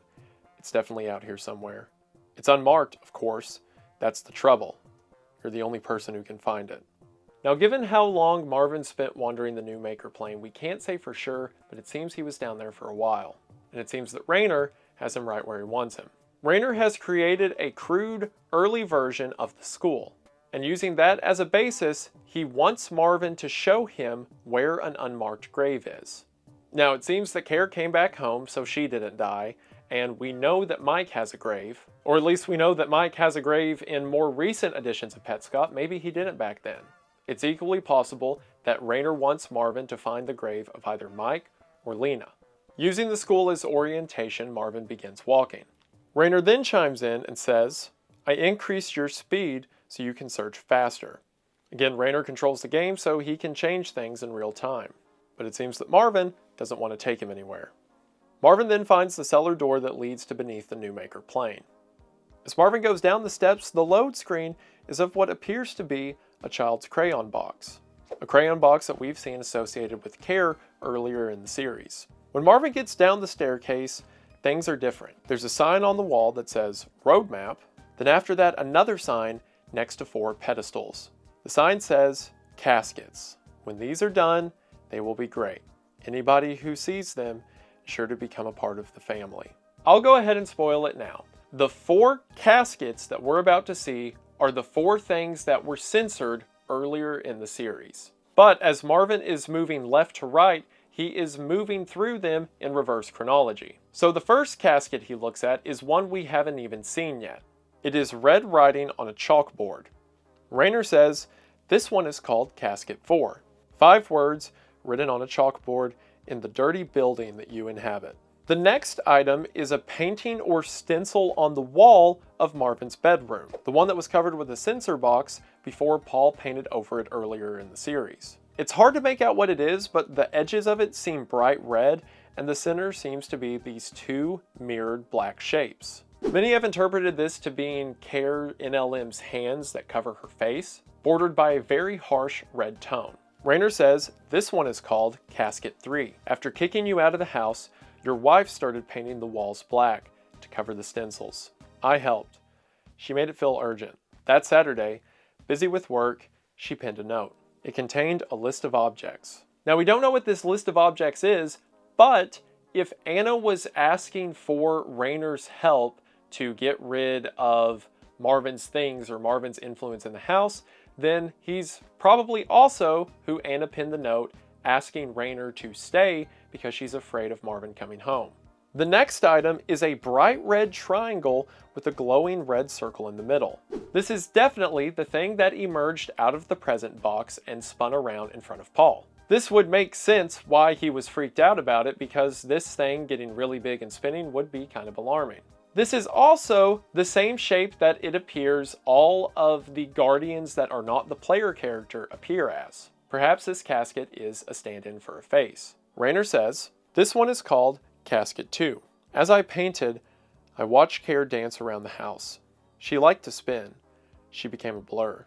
But in that blur, somehow, as she spun around, from 45 degrees to 90 to 180 to 360 to 720 to 1080 to 1440 to 1800, 2160, winding, tightening, I was stunned by pure horror and disgust. What I think that means is in some way, Marvin's rebirth of Care into Lena worked. The only time we see Lena other than her face on a tombstone is when she is on top of the cogs in the windmill spinning over and over. Some have theorized perhaps her body was caught up in the cogs of the windmill itself and rotating over itself over and over, and maybe Marvin pushed her in. But since the only thing we know about Lena is that she spins, and now Rainer says he's terrified by seeing Care spinning after Care came back home, I think that was clue enough for Rainer that something Marvin did worked. This makes sense too, because in one of Rainer's earliest messages to Marvin, he says your wife doesn't believe it that your friend, and also, if you'll remember, Anna's sister Lena,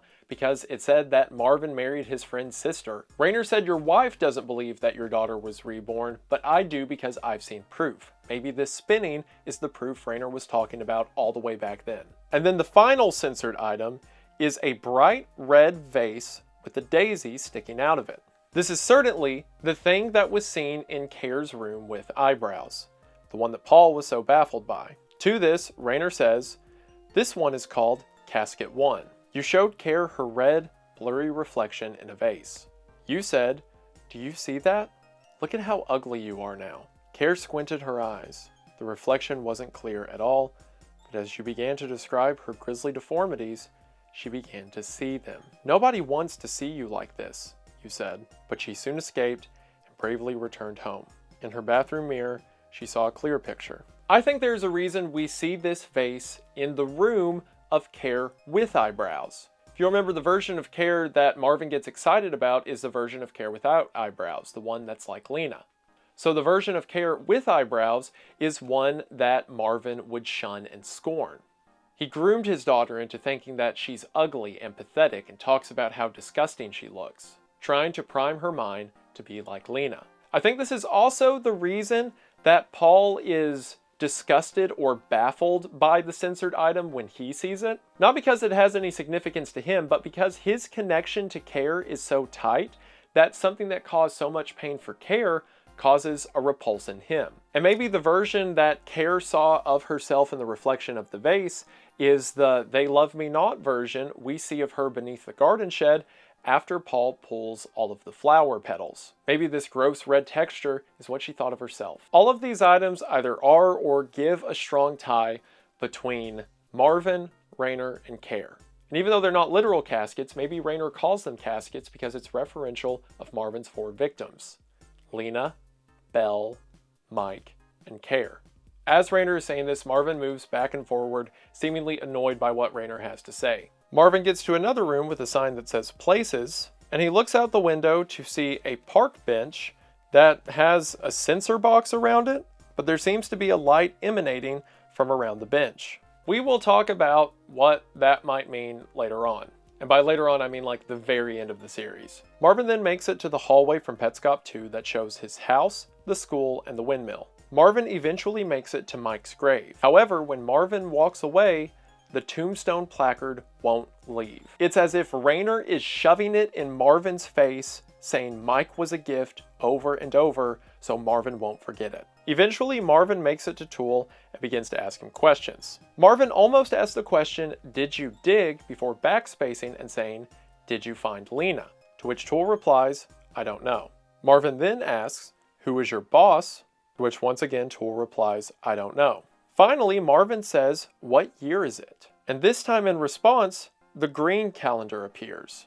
Now, if you'll remember my theory from earlier, when Paul asked this question, the red calendar appeared. And when checking in the house, the red calendar corresponded to 2017, the year that Paul was in now. But the green calendar was a calendar from 1995, meaning that Marvin is stuck in 1995 within this game, seemingly forever. I can't really emphasize how much I love Petscop 20, because we get so many things through the series about how evil Marvin is, how he preys on these children to pull off his fantasy of rebirthing his former friend as these innocent children. And Raynor believes Marvin to have killed his little brother. So we finally see the fruition of what Raynor's torment of Marvin looks like. He drags him through the caskets, the different things that Marvin has done. He talks about how he's there to comfort his wife now, how he did terrible things to Care. And when Marvin goes to the tombstone, he won't let him forget who Mike was. It's like Raynor is taking Marvin's nose and running it through the dirt, shoving his face in the actions he's committed. Now, of course, this begs the question, what exactly is Marvin? If he's just a guy playing the game, he could quit at any time, right? Or maybe Marvin has become an entity within the game like Belle has. I mean, if Belle was playing the game for 17 and a half years, seemingly since the game began, there's no way a regular person could do that unless whatever that person is trapped in the game. And maybe Marvin's the same. Maybe everyone is, but we'll get there. Marvin goes to look at the windmill, only this time, unlike when Paul looks at it, Marvin can move the camera. He moves the camera all the way up and then brings it all the way down to his level, meaning if Marvin were to step away from the screen and turn around, the camera would be in the room with him. Marvin rotates the camera around to see a single note block placed on the ground. This note block appears in one small room that is shown like once or twice in earlier episodes of Petscop. And while I don't think it carries a lot of weight to the tool room versus the room up top, I think it's just a way of further instating that everything in the new Maker plane has a variant in the GIF plane. It's also worth noting that this logo looks a little bit like the TerraCort logo that was seen on the computer in Marvin's garage, but that could be a reach. When Marvin goes to the pause menu, we see that, similar to Belle earlier, there's no option to quit. Marvin scrolls down to the pet glossary, and we see that he's already caught Toneth. Perhaps Raynor put Toneth in Marvin's inventory to begin with. After all, if Toneth is representative of a dog or even Mike that was hit by a car, then it's just one more thing to shove in Marvin's face if he was the one driving that car. After this, Raynor hits the pause menu, and we see that the note says, "Your butt leaves a cavity in the chair." While seemingly a throwaway line, this might matter later. Raynor scrolls back to sound test in the options, and there, the video ends. Petscop 20 might be my favorite in the series just because of the satisfaction I get from it, that and the very ending of the entire series. Now we know that from here Marvin gains some influence in the world. He tries to do things like turn Belle into Tiara and trying to lure Paul into whatever he's doing in the school. And then Petscop 21 is 3 minutes of Care, or at least a file called Care Dancing Sign in Generation 8, dancing around in the hallway in the gift plane for the entire duration. Now the name says Care Dancing Sign and the description simply reads the sign. Most have pointed out that Care's dancing syncs up with the song The Sign by Ace of Base. So if watching Marvin getting tortured in the Newmaker plane wasn't good enough, we now see Care just dancing. I think this will matter a lot in the series end, but we're almost there. For now, let's move on to Petscop 22. Petscop 22 takes us back to the ending of Petscop 10. The one where Paul asked Tool where was the windmill and a censored text box appeared in answer. Well, now we cut back to that time and we see that right after the video ended, Paul makes a phone call. While we only hear one half of the conversation, it seems that Paul sent the person he's talking to a picture of his screen. Again, an answer that we can't see. Paul says he looked up the numbers and then tells the person on the other end to look them up as well. Before remarking, "Me too, looks like a stone, right? I want to go with you tomorrow, Friday." So Paul asked where was the windmill, and a series of numbers appeared that we can't see, but from what Paul's describing, they're probably coordinates. Coordinates to a location in the real world that Paul wants to go visit. It seems that Paul's found something, perhaps a stone, that appears as the windmill. Paul continues and says, "I'm not showing the family until I've seen it myself." He then tells the person on the other end of the phone that he's not recording. Now this could be a lie to reassure the person on the other end, but by Paul's reaction later, I don't think it is. I think instead what we're viewing is a recording of the screen that Paul's not aware of. Paul then says, "What do you think of the bottom numbers?" Paul says we'd have to figure out how big a tile is, and then we could use that and the windmill to determine distance. So perhaps the top numbers that Tool answers are coordinates and the bottom numbers are directions. So maybe if they go to the stone that's the real world stand-in for the windmill, and then use some measure to determine distance in the game versus distance in real life, it will lead them to something. Maybe the staircase that goes beneath the Newmaker plane or whatever that is in the real world, or maybe an unmarked grave. Paul continues to talk about this family and says, "They don't know much more. They intimidate me. They haven't called you, have they?" Jill specifically. So there's another mention of Jill, again Care's aunt, who Paul had an argument with on his birthday concerning the discovery pages. It seems that Jill is a part of this family that is urging Paul to record these videos, which makes sense as she is directly tied and a part of the family that all of this happened to. And again, it seems that somewhere Paul is as well, just doesn't know it yet. Paul says, "I'm talking to you in the first few videos," which is why Jill wanted to know who he was talking to. He then says, "I don't think she cares. You aren't family anyway, so you wouldn't have a room." Again, a reference to the rooms in the child library. Paul tells the person he's talking to not to be offended by this, that if you got in with this family, you wouldn't be able to escape. The family's intentions aren't exactly clear. We know that they're censoring stuff and uploading these YouTube videos and really want Paul to play the game. And Paul is afraid of Jill and isn't able to escape them. Now, are their wants virtuous? Do they need to figure out what's in this game and, ends justify the means if they force Paul to play it? Perhaps, but either way, the family seems to be something that Paul can't get away from. Paul remarks, "I need you to help me with this. I need your puzzle genius." Paul goes to the Quitter's room and says, "I was expecting the cage puzzle, but nothing. The Tiara character is gone now." Our confirmation of Belle and Tiara came from the demo footage when we saw Raynor referring to Belle as Tiara, but somehow off camera, Paul's figured that out as well. After Paul says this, the person on the other end of the phone says, "Of course," and Paul says, "What do you mean by of course?" before he says, "Let me verify that." So the person he's talking to on the other end of the phone is explaining why Tiara isn't there, and as Paul is walking through the map, the person on the other end of the phone asks him if he's in a car, to which Paul says, "Why would I be in a car?" and then tries to make a convincing argument that it was actually the front door that the person on the other end of the phone heard, and definitely not a car door shutting. Again, there would not be so much emphasis on car noises, and Paul specifically referring to being in a car here if the dude was not in a car. I don't know why he's in a car, maybe to stay away from the family. Maybe the family has kidnapped him and he's in like the back of a van doing this whole thing. But regardless, fight me on it, Paul is recording this entire series from a car. As Paul is talking, he goes down the stairs of the garden shed to become the Shadow Monster Man, which again is established as a flip of reality that lets him see things that he normally couldn't see, like the windmill. But as Paul is walking across the road, he is suddenly hit by a bright orange car. A car that you might remember because it's the same car we saw in Marvin's garage. Paul exclaims to himself that he forgot to start recording, so there's no footage of it, and they won't like that. But again, we're watching this recorded footage anyway, meaning it's being recorded without Paul's knowledge. After a short delay, Belle, or Tiara, runs out into the road, and it seems that the person Paul was talking to dropped the call. But right before Paul quits trying to talk to the person on the other end of the phone, Paul says, "Oh, you there?"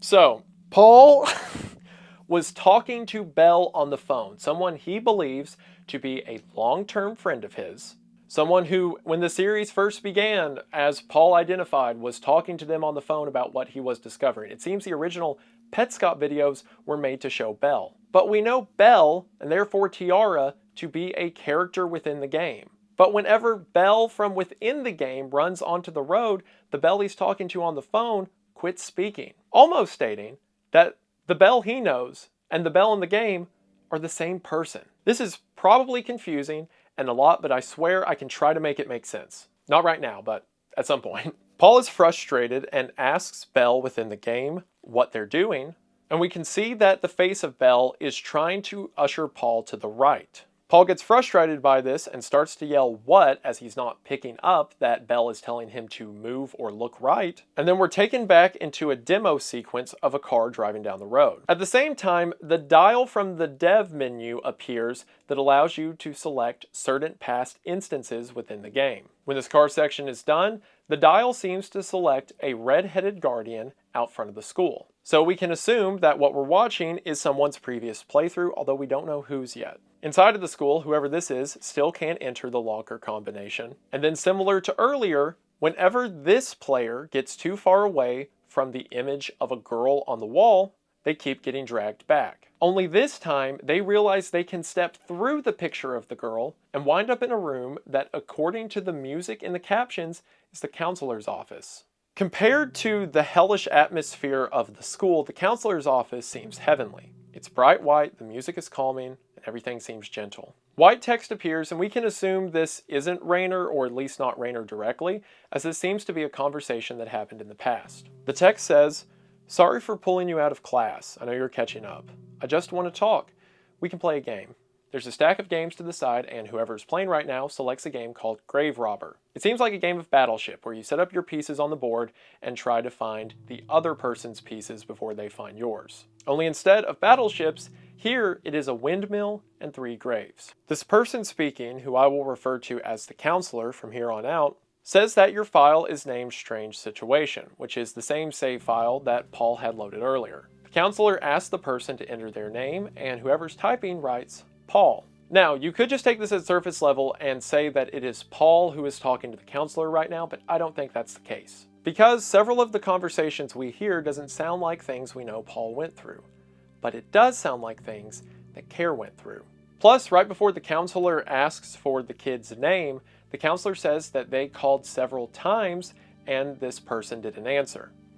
And as we know, Paul and Care share a strong bond. And the counselor's phrase of, "I know you're catching up," may mean after Care was found and is now returning to school. Which would make sense if the counselor was calling for Care, but Care was going by Paul. Again, it seems that after Care, or Care in LM, left the school, she had changed and developed this close tie to Paul. While the counselor is talking, they ask Care, or potentially Paul, if they're right or left-handed. They say they don't know, so the counselor asks which hand you write with, to which the counselor responds, "That means you're left-handed." Most of the counselor's language initially is very casual, just talking about the game, saying things like kids shouldn't swear, until the counselor says this. The counselor says, "That's a very big boo-boo on your face. We're going to help you. Together. Everyone is. When you reach for your shoes will be there. When you walk through a doorway, the door will be open. Wherever you go, the floor will continue under your feet. Every move you make will be made valid. Everything you see will become real. Everything you say will become the truth."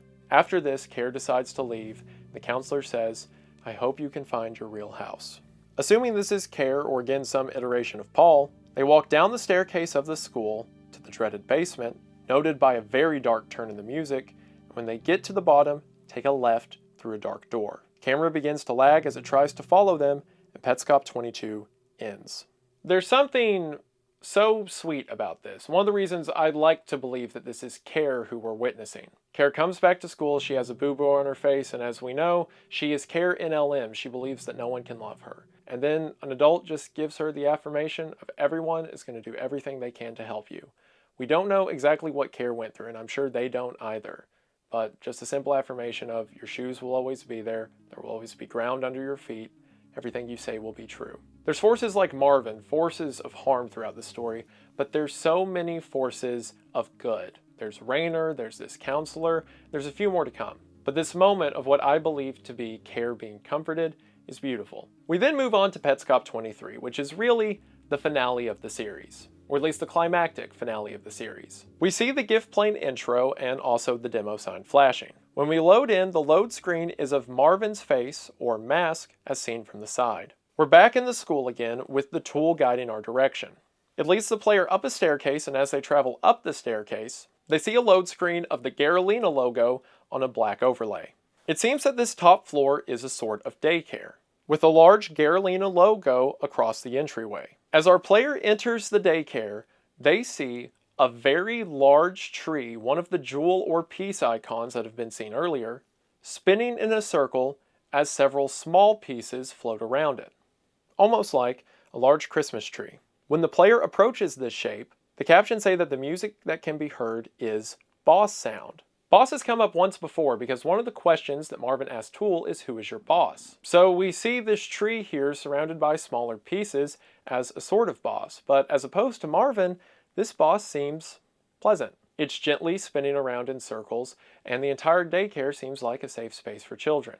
As a matter of fact, the television screen in the room displays a logo that says Petscop Kids. And if Garalina can be assumed to be the production company or studio that Rainer used to make the game, then its logo and presence here can only be a good thing. Also, come to think of it, and I don't think I've heard anyone point this out, but Garalina, the last half of that word is Lena. I have no idea where the Gara comes from, maybe it just sounds cool when all put together, but it seems that down to the title of the production company that Rainer built the game with, Lena was in the groundwork of it. The player walks up to the boss or spinning Christmas tree, and similar to instances earlier in the game, the tool moves towards it, the screen fades to black, and we now see that Paul's inventory is filled up to 500 pieces. However, when the screen fades back in, the school is dark, quiet now. The player moves into a classroom with red writing across a chalkboard, and when the player gets close enough to read it, it's censored. This makes sense because Casket 4 that we saw back in Petscop 20 was a censored item we hadn't even seen yet. This is that censored item, the 5 red words on a chalkboard that we can't make out. When the character quits looking at the chalkboard, suddenly, Marvin appears in the back of the room.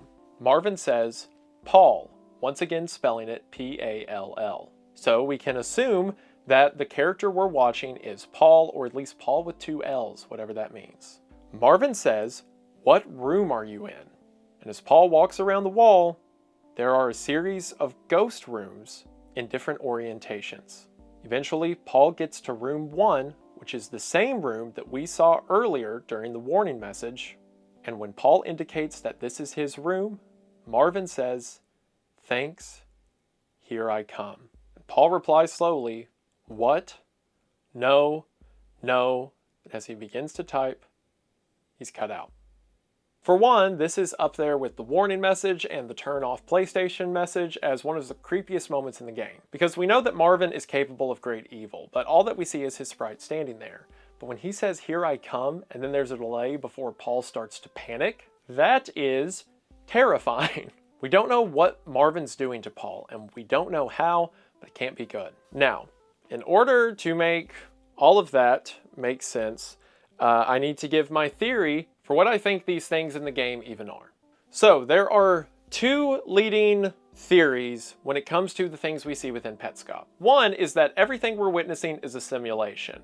Raynor built AIs based around real people and used learning models in order to curtail them to their real-world counterparts. So everything we're seeing is just a video game made up of fake creations or computer creations by Raynor. And the other belief is that pretty much everyone in the game's dead, or at least the people we know to be dead, like Lena and I guess maybe Belle are, and also like Marvin and Care maybe. Effectively, Paul's the only one that's still alive, and the game's completely haunted, and everything that we're seeing is ghosts of people that used to be alive. I think the reality lies somewhere in the middle. I think that the door is both open and closed. So, take a walk with me. Early on in the series, we heard of Marvin talking about rebirthing and being convinced that his daughter was his long-lost friend.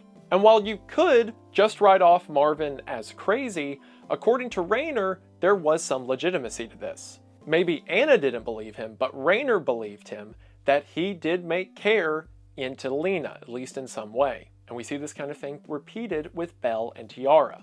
Raynor somehow figured out how to make two different things into one thing, or more specifically, how to make one thing become something else. Or even making something that was there not be there anymore, just like he did to Lena, and just like he did to the windmill.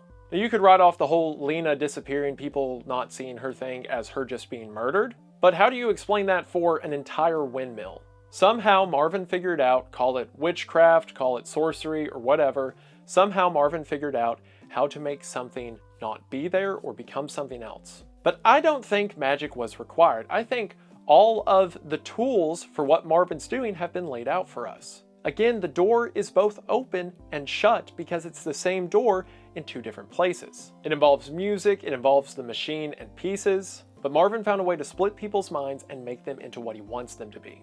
And I think Raynor, in his obsession to take down Marvin, found the same tricks. I mean, it's all tricks, right? That's what the pause menu said.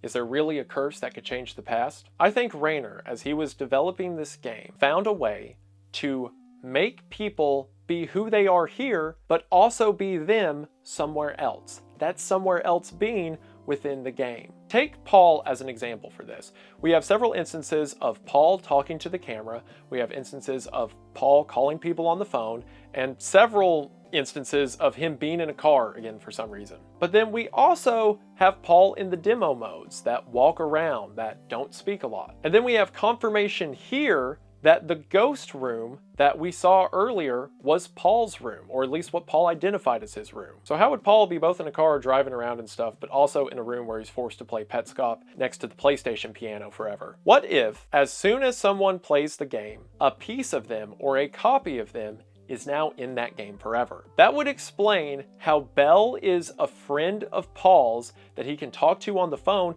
but is also an entity in the game that has been playing it for 17 years straight. Because 17 years ago, as proven by the save files, Belle played an early version of the game, and that version never came out. This also explains why when Marvin played the game, he never came out as well. I mean, why would Marvin stick around playing a game that Raynor designed to torture him? He could just turn the thing off. But not if a piece of Marvin is stuck in there for Raynor to torment. And most importantly to Raynor, to show him where the bodies are. We don't know what happened to Marvin or a lot of these characters in the real world, but we know that the Marvin within the game is stuck within the game itself. He can only manipulate and hurt people in the game, but his reign of terror, at least that part of him on the outside, is over. This would also explain, if Marvin knows the same abilities or the same tricks that Raynor does, why Marvin is able to manipulate the game and spawn things like giant note blocks in at his will. The only two people we see directly altering the fabric of the game is Raynor and Marvin, and that makes sense. And Raynor is able to use instances of people in the game, like Care's version still in the game,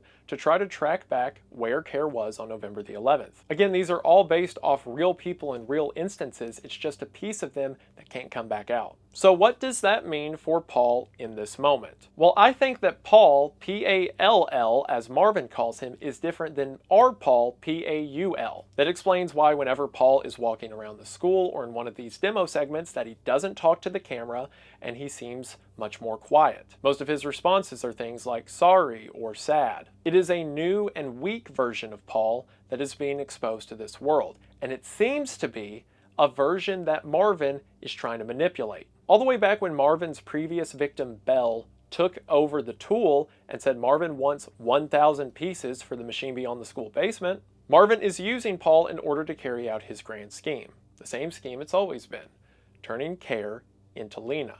You remember that quote earlier, the ghost room is a ship in a bottle? Well, a ship in a bottle is a visual gag where the pieces of the ship are inserted first and then the ship is assembled within the bottle. In other words, the ship has never existed outside of that bottle. It will always be a ship that belongs in a bottle. But that version of them that's inside of Petscop never comes out. So I think that the Paul we're witnessing talk to Marvin right here is a copy of Paul that's a part of the game forever. Just like how Paul was on a phone conversation with Belle earlier, a person that's existed in the real world forever, and then we see the version of Belle in the game, a thing that's existed in the game forever. So here when Marvin says, "Here I come," and he goes to Paul in the ghost room, I think he is going to the Paul that is built into the game and he's manipulating. He's warping his mind and torturing him in the way he's tortured a lot of kids up until now. There's a cut in the footage and then Marvin leaves the room. As soon as Marvin leaves, Paul says "not in table." The same thing he said when he entered the classroom with Paul and Belle earlier. Shortly after this, Belle enters the room and says,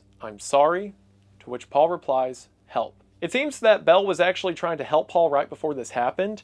At 4 minutes and 12 seconds, the last frame before Paul leaves the visual of Ghost Room 1, Belle's writing appears on screen that tells Paul to push frame and block hidden door, trying to help Paul to keep Marvin out, although it seems that this didn't work. After Paul asks Belle for help, Belle draws on the chalkboard 9-2-19. Paul goes to the locker and enters the combination, and sure enough, when it opens, there's an Easter egg. The same Easter egg seen all the way back in Rainer or Daniel's earliest versions of the game. The colors on the Easter egg certainly indicate that it belongs to Tiara, or Belle, I'm kind of using those interchangeably. But there's a note attached to it as well. The note says that it's addressed to Tiara Leskowitz. This is Lena's last name, meaning that Tiara, in some way, is related to Lena. And the end of this note says that it's from Mommy. So does that mean that Tiara/Belle is Lena's daughter? Well, that wouldn't really make sense if she died in 1977, at the age of, like, what was it, 9 years old? I think that Tiara is Lena's daughter, and I'll explain that in a moment. But for now, the note that's attached to the egg reads, "You are off to school today. I will miss you. I love you so much. I miss you so much when you're off to school for the day. I'll be waiting for you when you come home. I will be on a lawn chair in the driveway waiting for the bus to drop you off. Every day I am so happy to see you come home and tell me what you learned. I hope everybody treats you with love and respect. Love you forever, no matter what.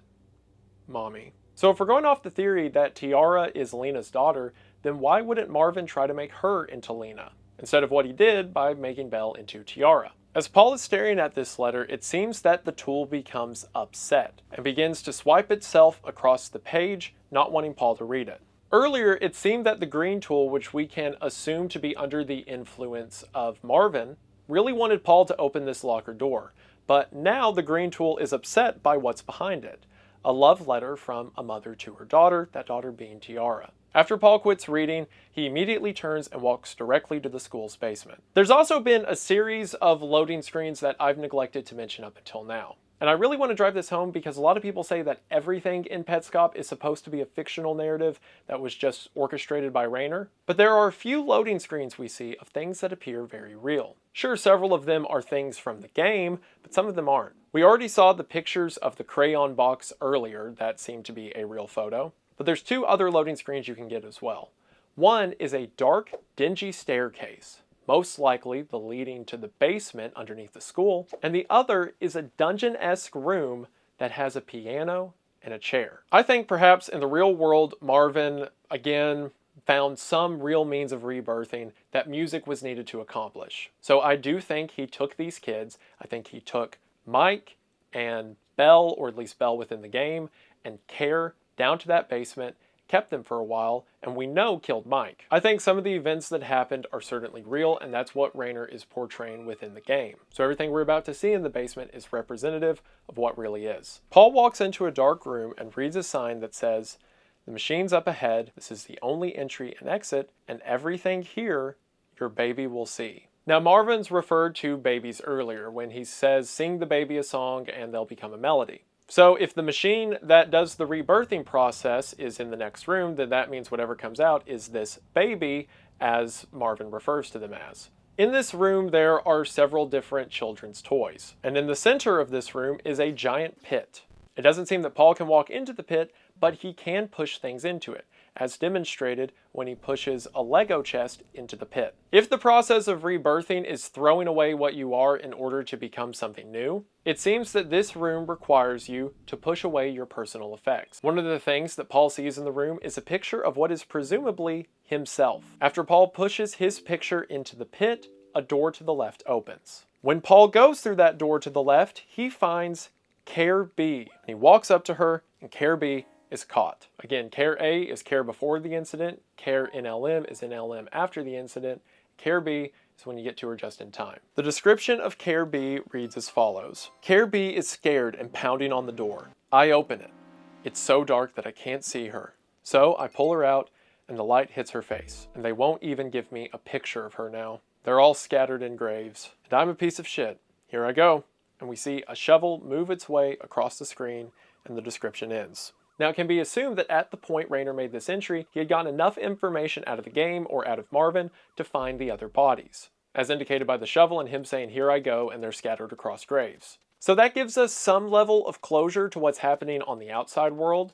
I mean, it's not like the kids can be saved or brought back from the dead, at least not in the real world, even if the channel's description says, in a way, recordings have the power to raise the dead, but at least maybe their bodies were laid to rest. So after this, Paul passes into the room beyond the pit, and we're shown a harshly red, glowing room with a giant machine in the back. Inside are Marvin and Belle or Tiara, a deposit box like at the child library, and two tubes, one completely full of pieces and the other one empty. Paul, again, seemingly after Marvin's attack completely under his control, walks to the right side of the machine and inserts his 500 pieces. This, in combination with what we can assume to be Belle's 500 pieces, gives the total 1,000 pieces that were hinted about by Tool so long ago. Marvin says, put baby. Paul walks to the deposit box and inserts Care B.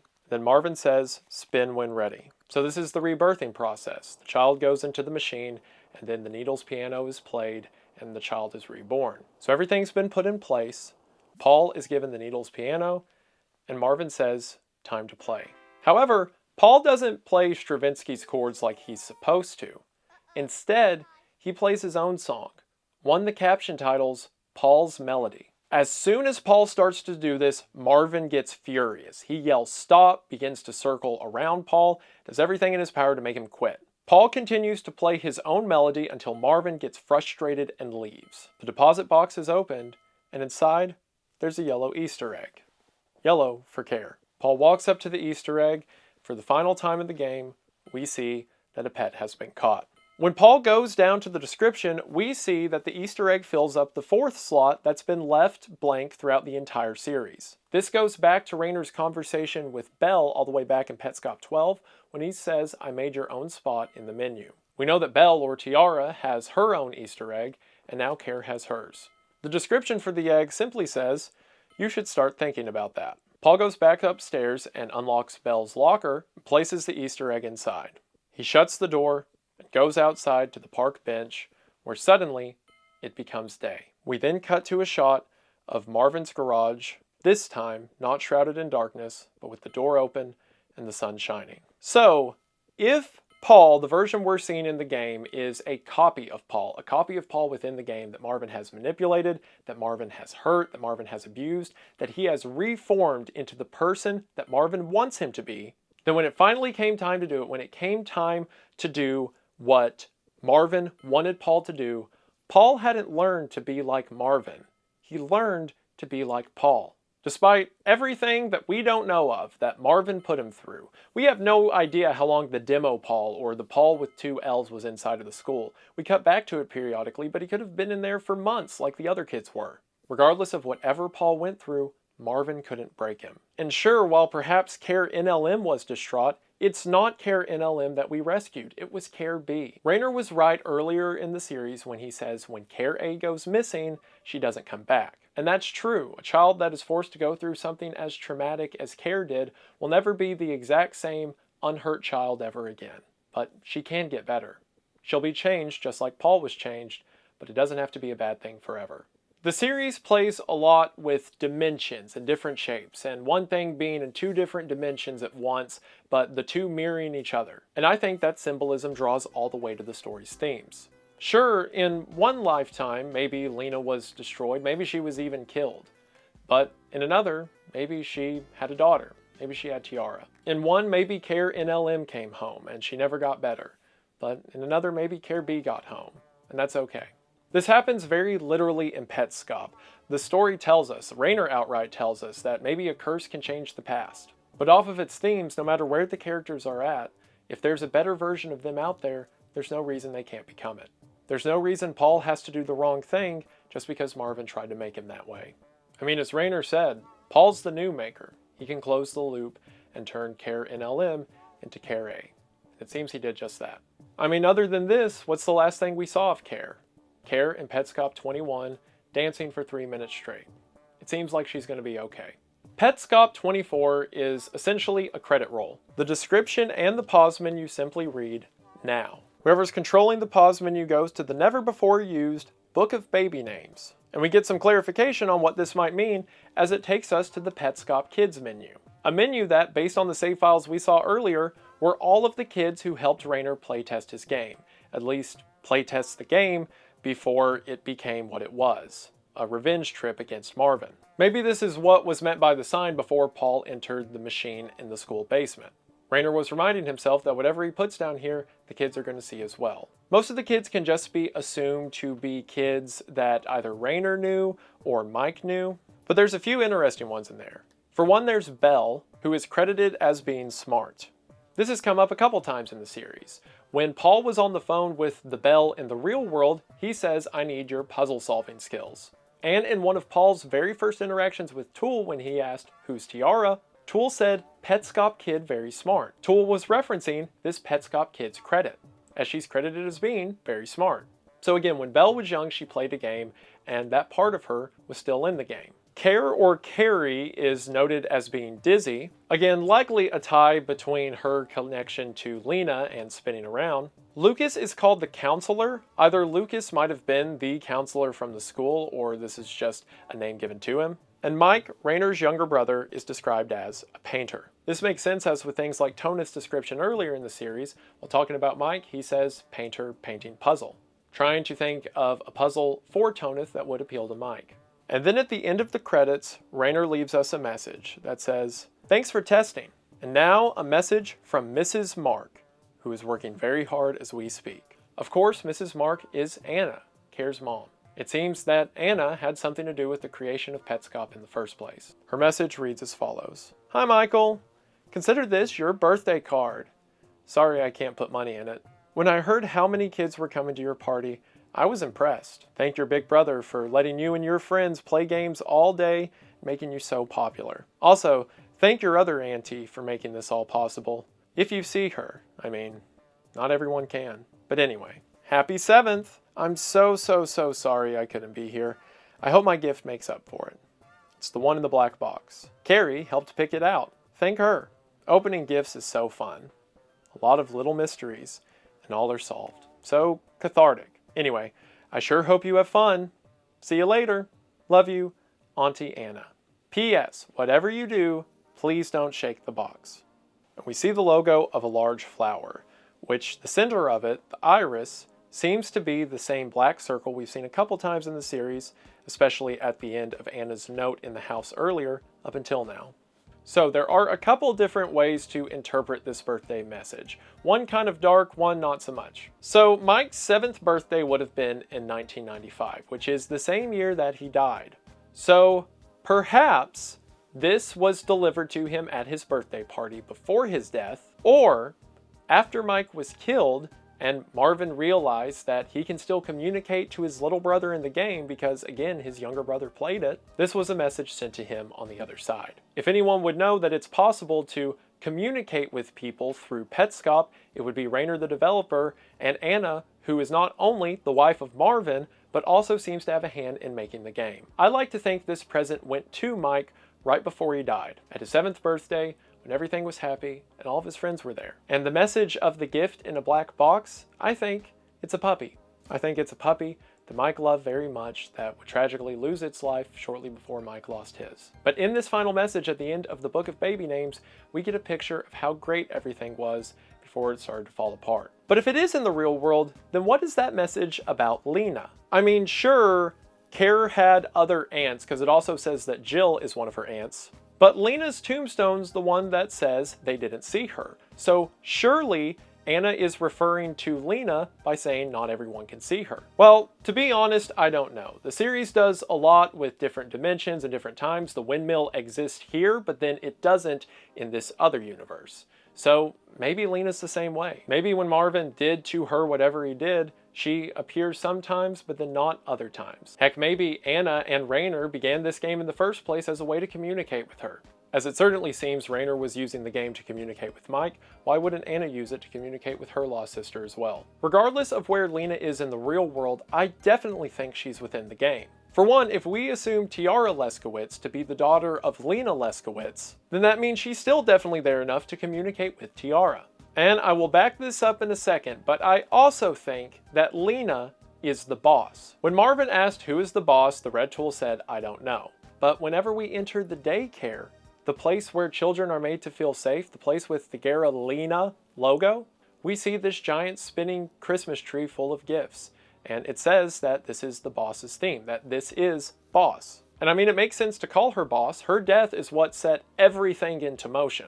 And if perhaps Rainer and Anna were building this game to communicate with her before the tragedy that happened to Mike, and Rainer realized he could use the game to do harm to Marvin and figure out what Marvin knows, then she's the reason this whole thing started in the first place. However, I have one more crucial bit of information that I think implies Lena is alive, at least somewhere. And it also explains how Paul connects to any of this. Because think about it, Paul is said to be a part of the family, but we don't know a single connection he has to anyone.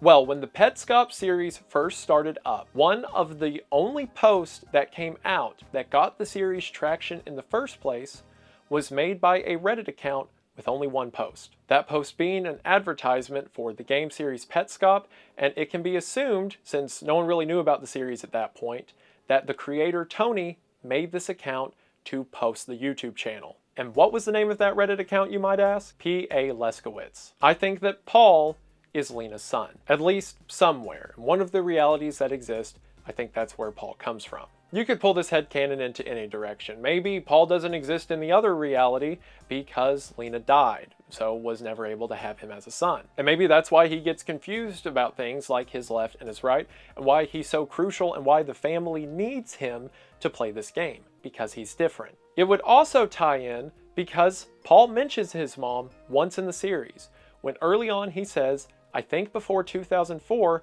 my mom had the game. And that would make sense because Lena would be tied to this more than anyone. So would that mean that Tiara/Belle is Paul's sister? Maybe, but maybe only sometimes. Again, the story's weird. There's a lot of different timelines, things happening in the past that change the future. I don't know for sure. But I think, at least in some variation, Tiara and Paul were a part of the same family. I think this one and the other applies to a few other characters as well, Rainer being one of them. In Rainer's message back in Petscop 11, when he leaves Petscop as a gift at a Christmas party, which is seemingly how the family comes into contact with it in the first place, he says, F you all, and then says to check the bathtub. Now, many have taken this to mean that Rainer, in an act of defiance, ended his own life in the bathtub at the family Christmas party. For one, the dialogue there makes sense, and also, there is a connection between the bathtub and Randus's and the Clouds room in the gift plane, as indicated by the note block seen in both. Well, during one of the loading screens,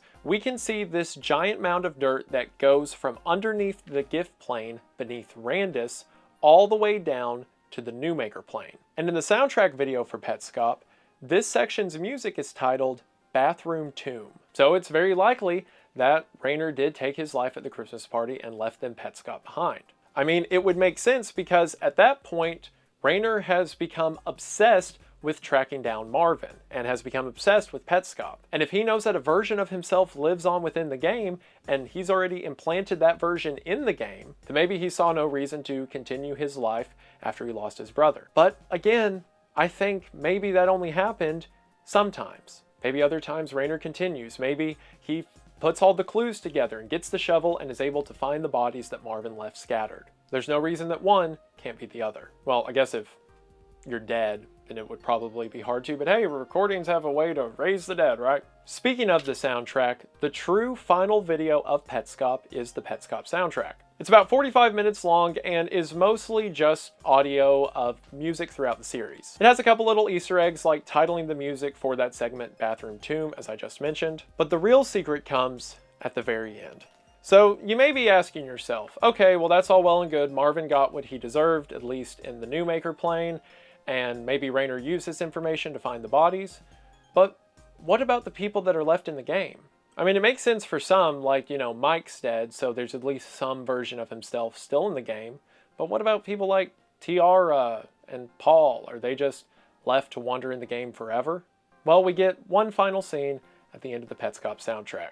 Paul is wandering a now bright and happy new Maker plane when he runs into Tiara. Over Tiara's shoulder, we can see a park bench with a light shining down on it. This is an inverse of the same park bench we saw out the window when Paul went to the birthday party in the forest. But this time, if we look at it, we can see a giant spinning pink triangle. Who else do we know to be a giant spinning pink triangle?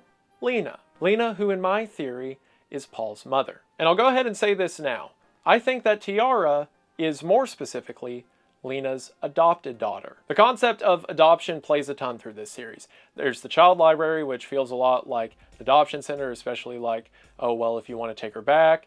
There's the theme of Petscop itself, give the pets a good home. And if my theory is true that Tiara is Lena's daughter, then that wouldn't make a lot of sense because, as Raynor stated, Tiara does not have an entry in the child library. So how could she be in the family but also not in the family? Because she's adopted. Everything that the child library involved with was eyebrows or not having eyebrows. It was bloodlines. Tiara was a part of the family. She was adopted by Lena, but she wasn't blood of the family, which is why she couldn't become Lena and why she wasn't a part of the child library. Also, I have no idea how I forgot to mention this on the initial recording, but the adoption angle also explains what I think the connection between Care and Paul is. We know that they have a striking resemblance, the same birthday, and are connected in some way. I think that Paul and Care are twins who were separated at birth by different adoptive families. If my theory is true that Lena adopted Tiara, then she might have adopted Paul as well. And then her sister Anna and her husband Marvin adopted the other child,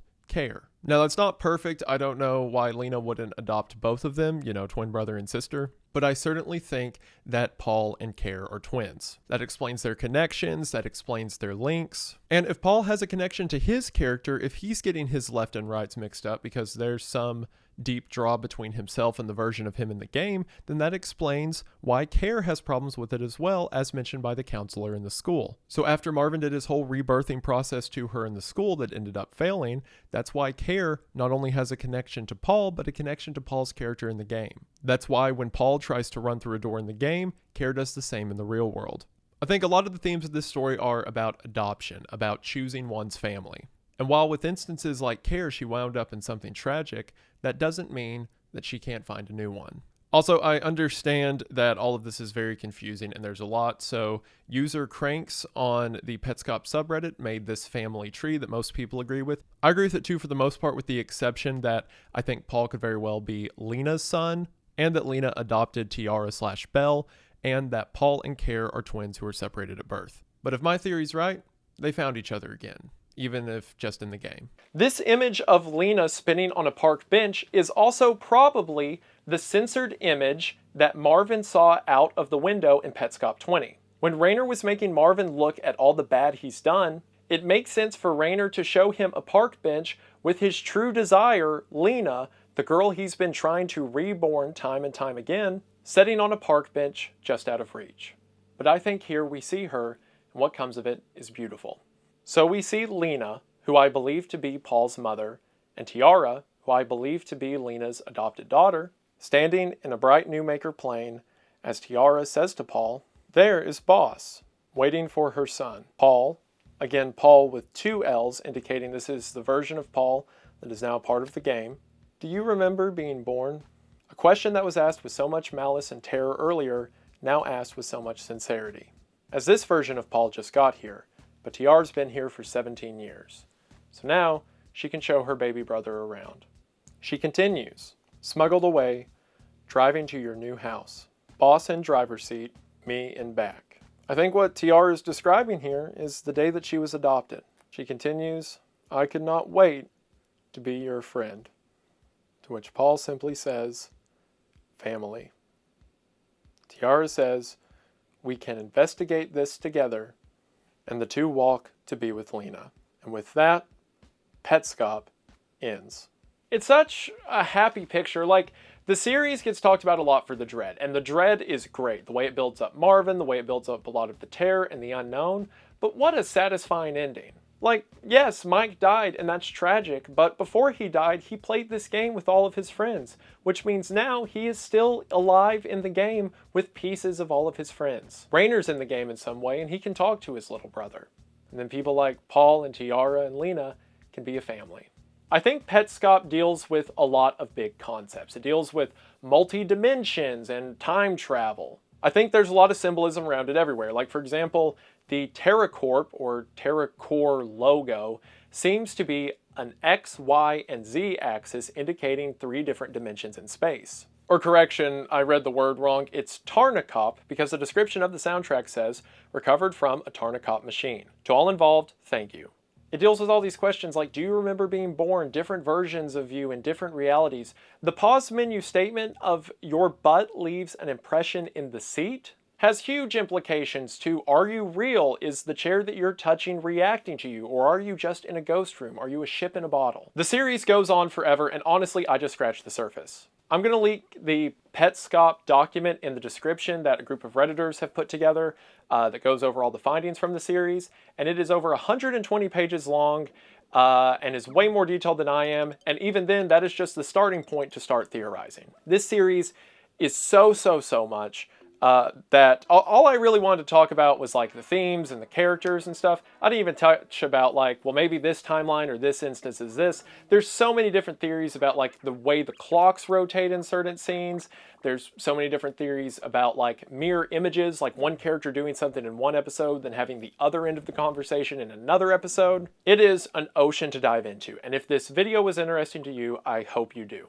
Petscop is an incredible piece of art that gets talked about a ton and somehow still doesn't get talked about enough. So check out the series, read the documents, support the channel. It certainly deserves it. I would kill to see more art like this get made. And hopefully if you agree with me, that's cool because I think this is really cool and I think you're cool and I just want to say thank you for watching.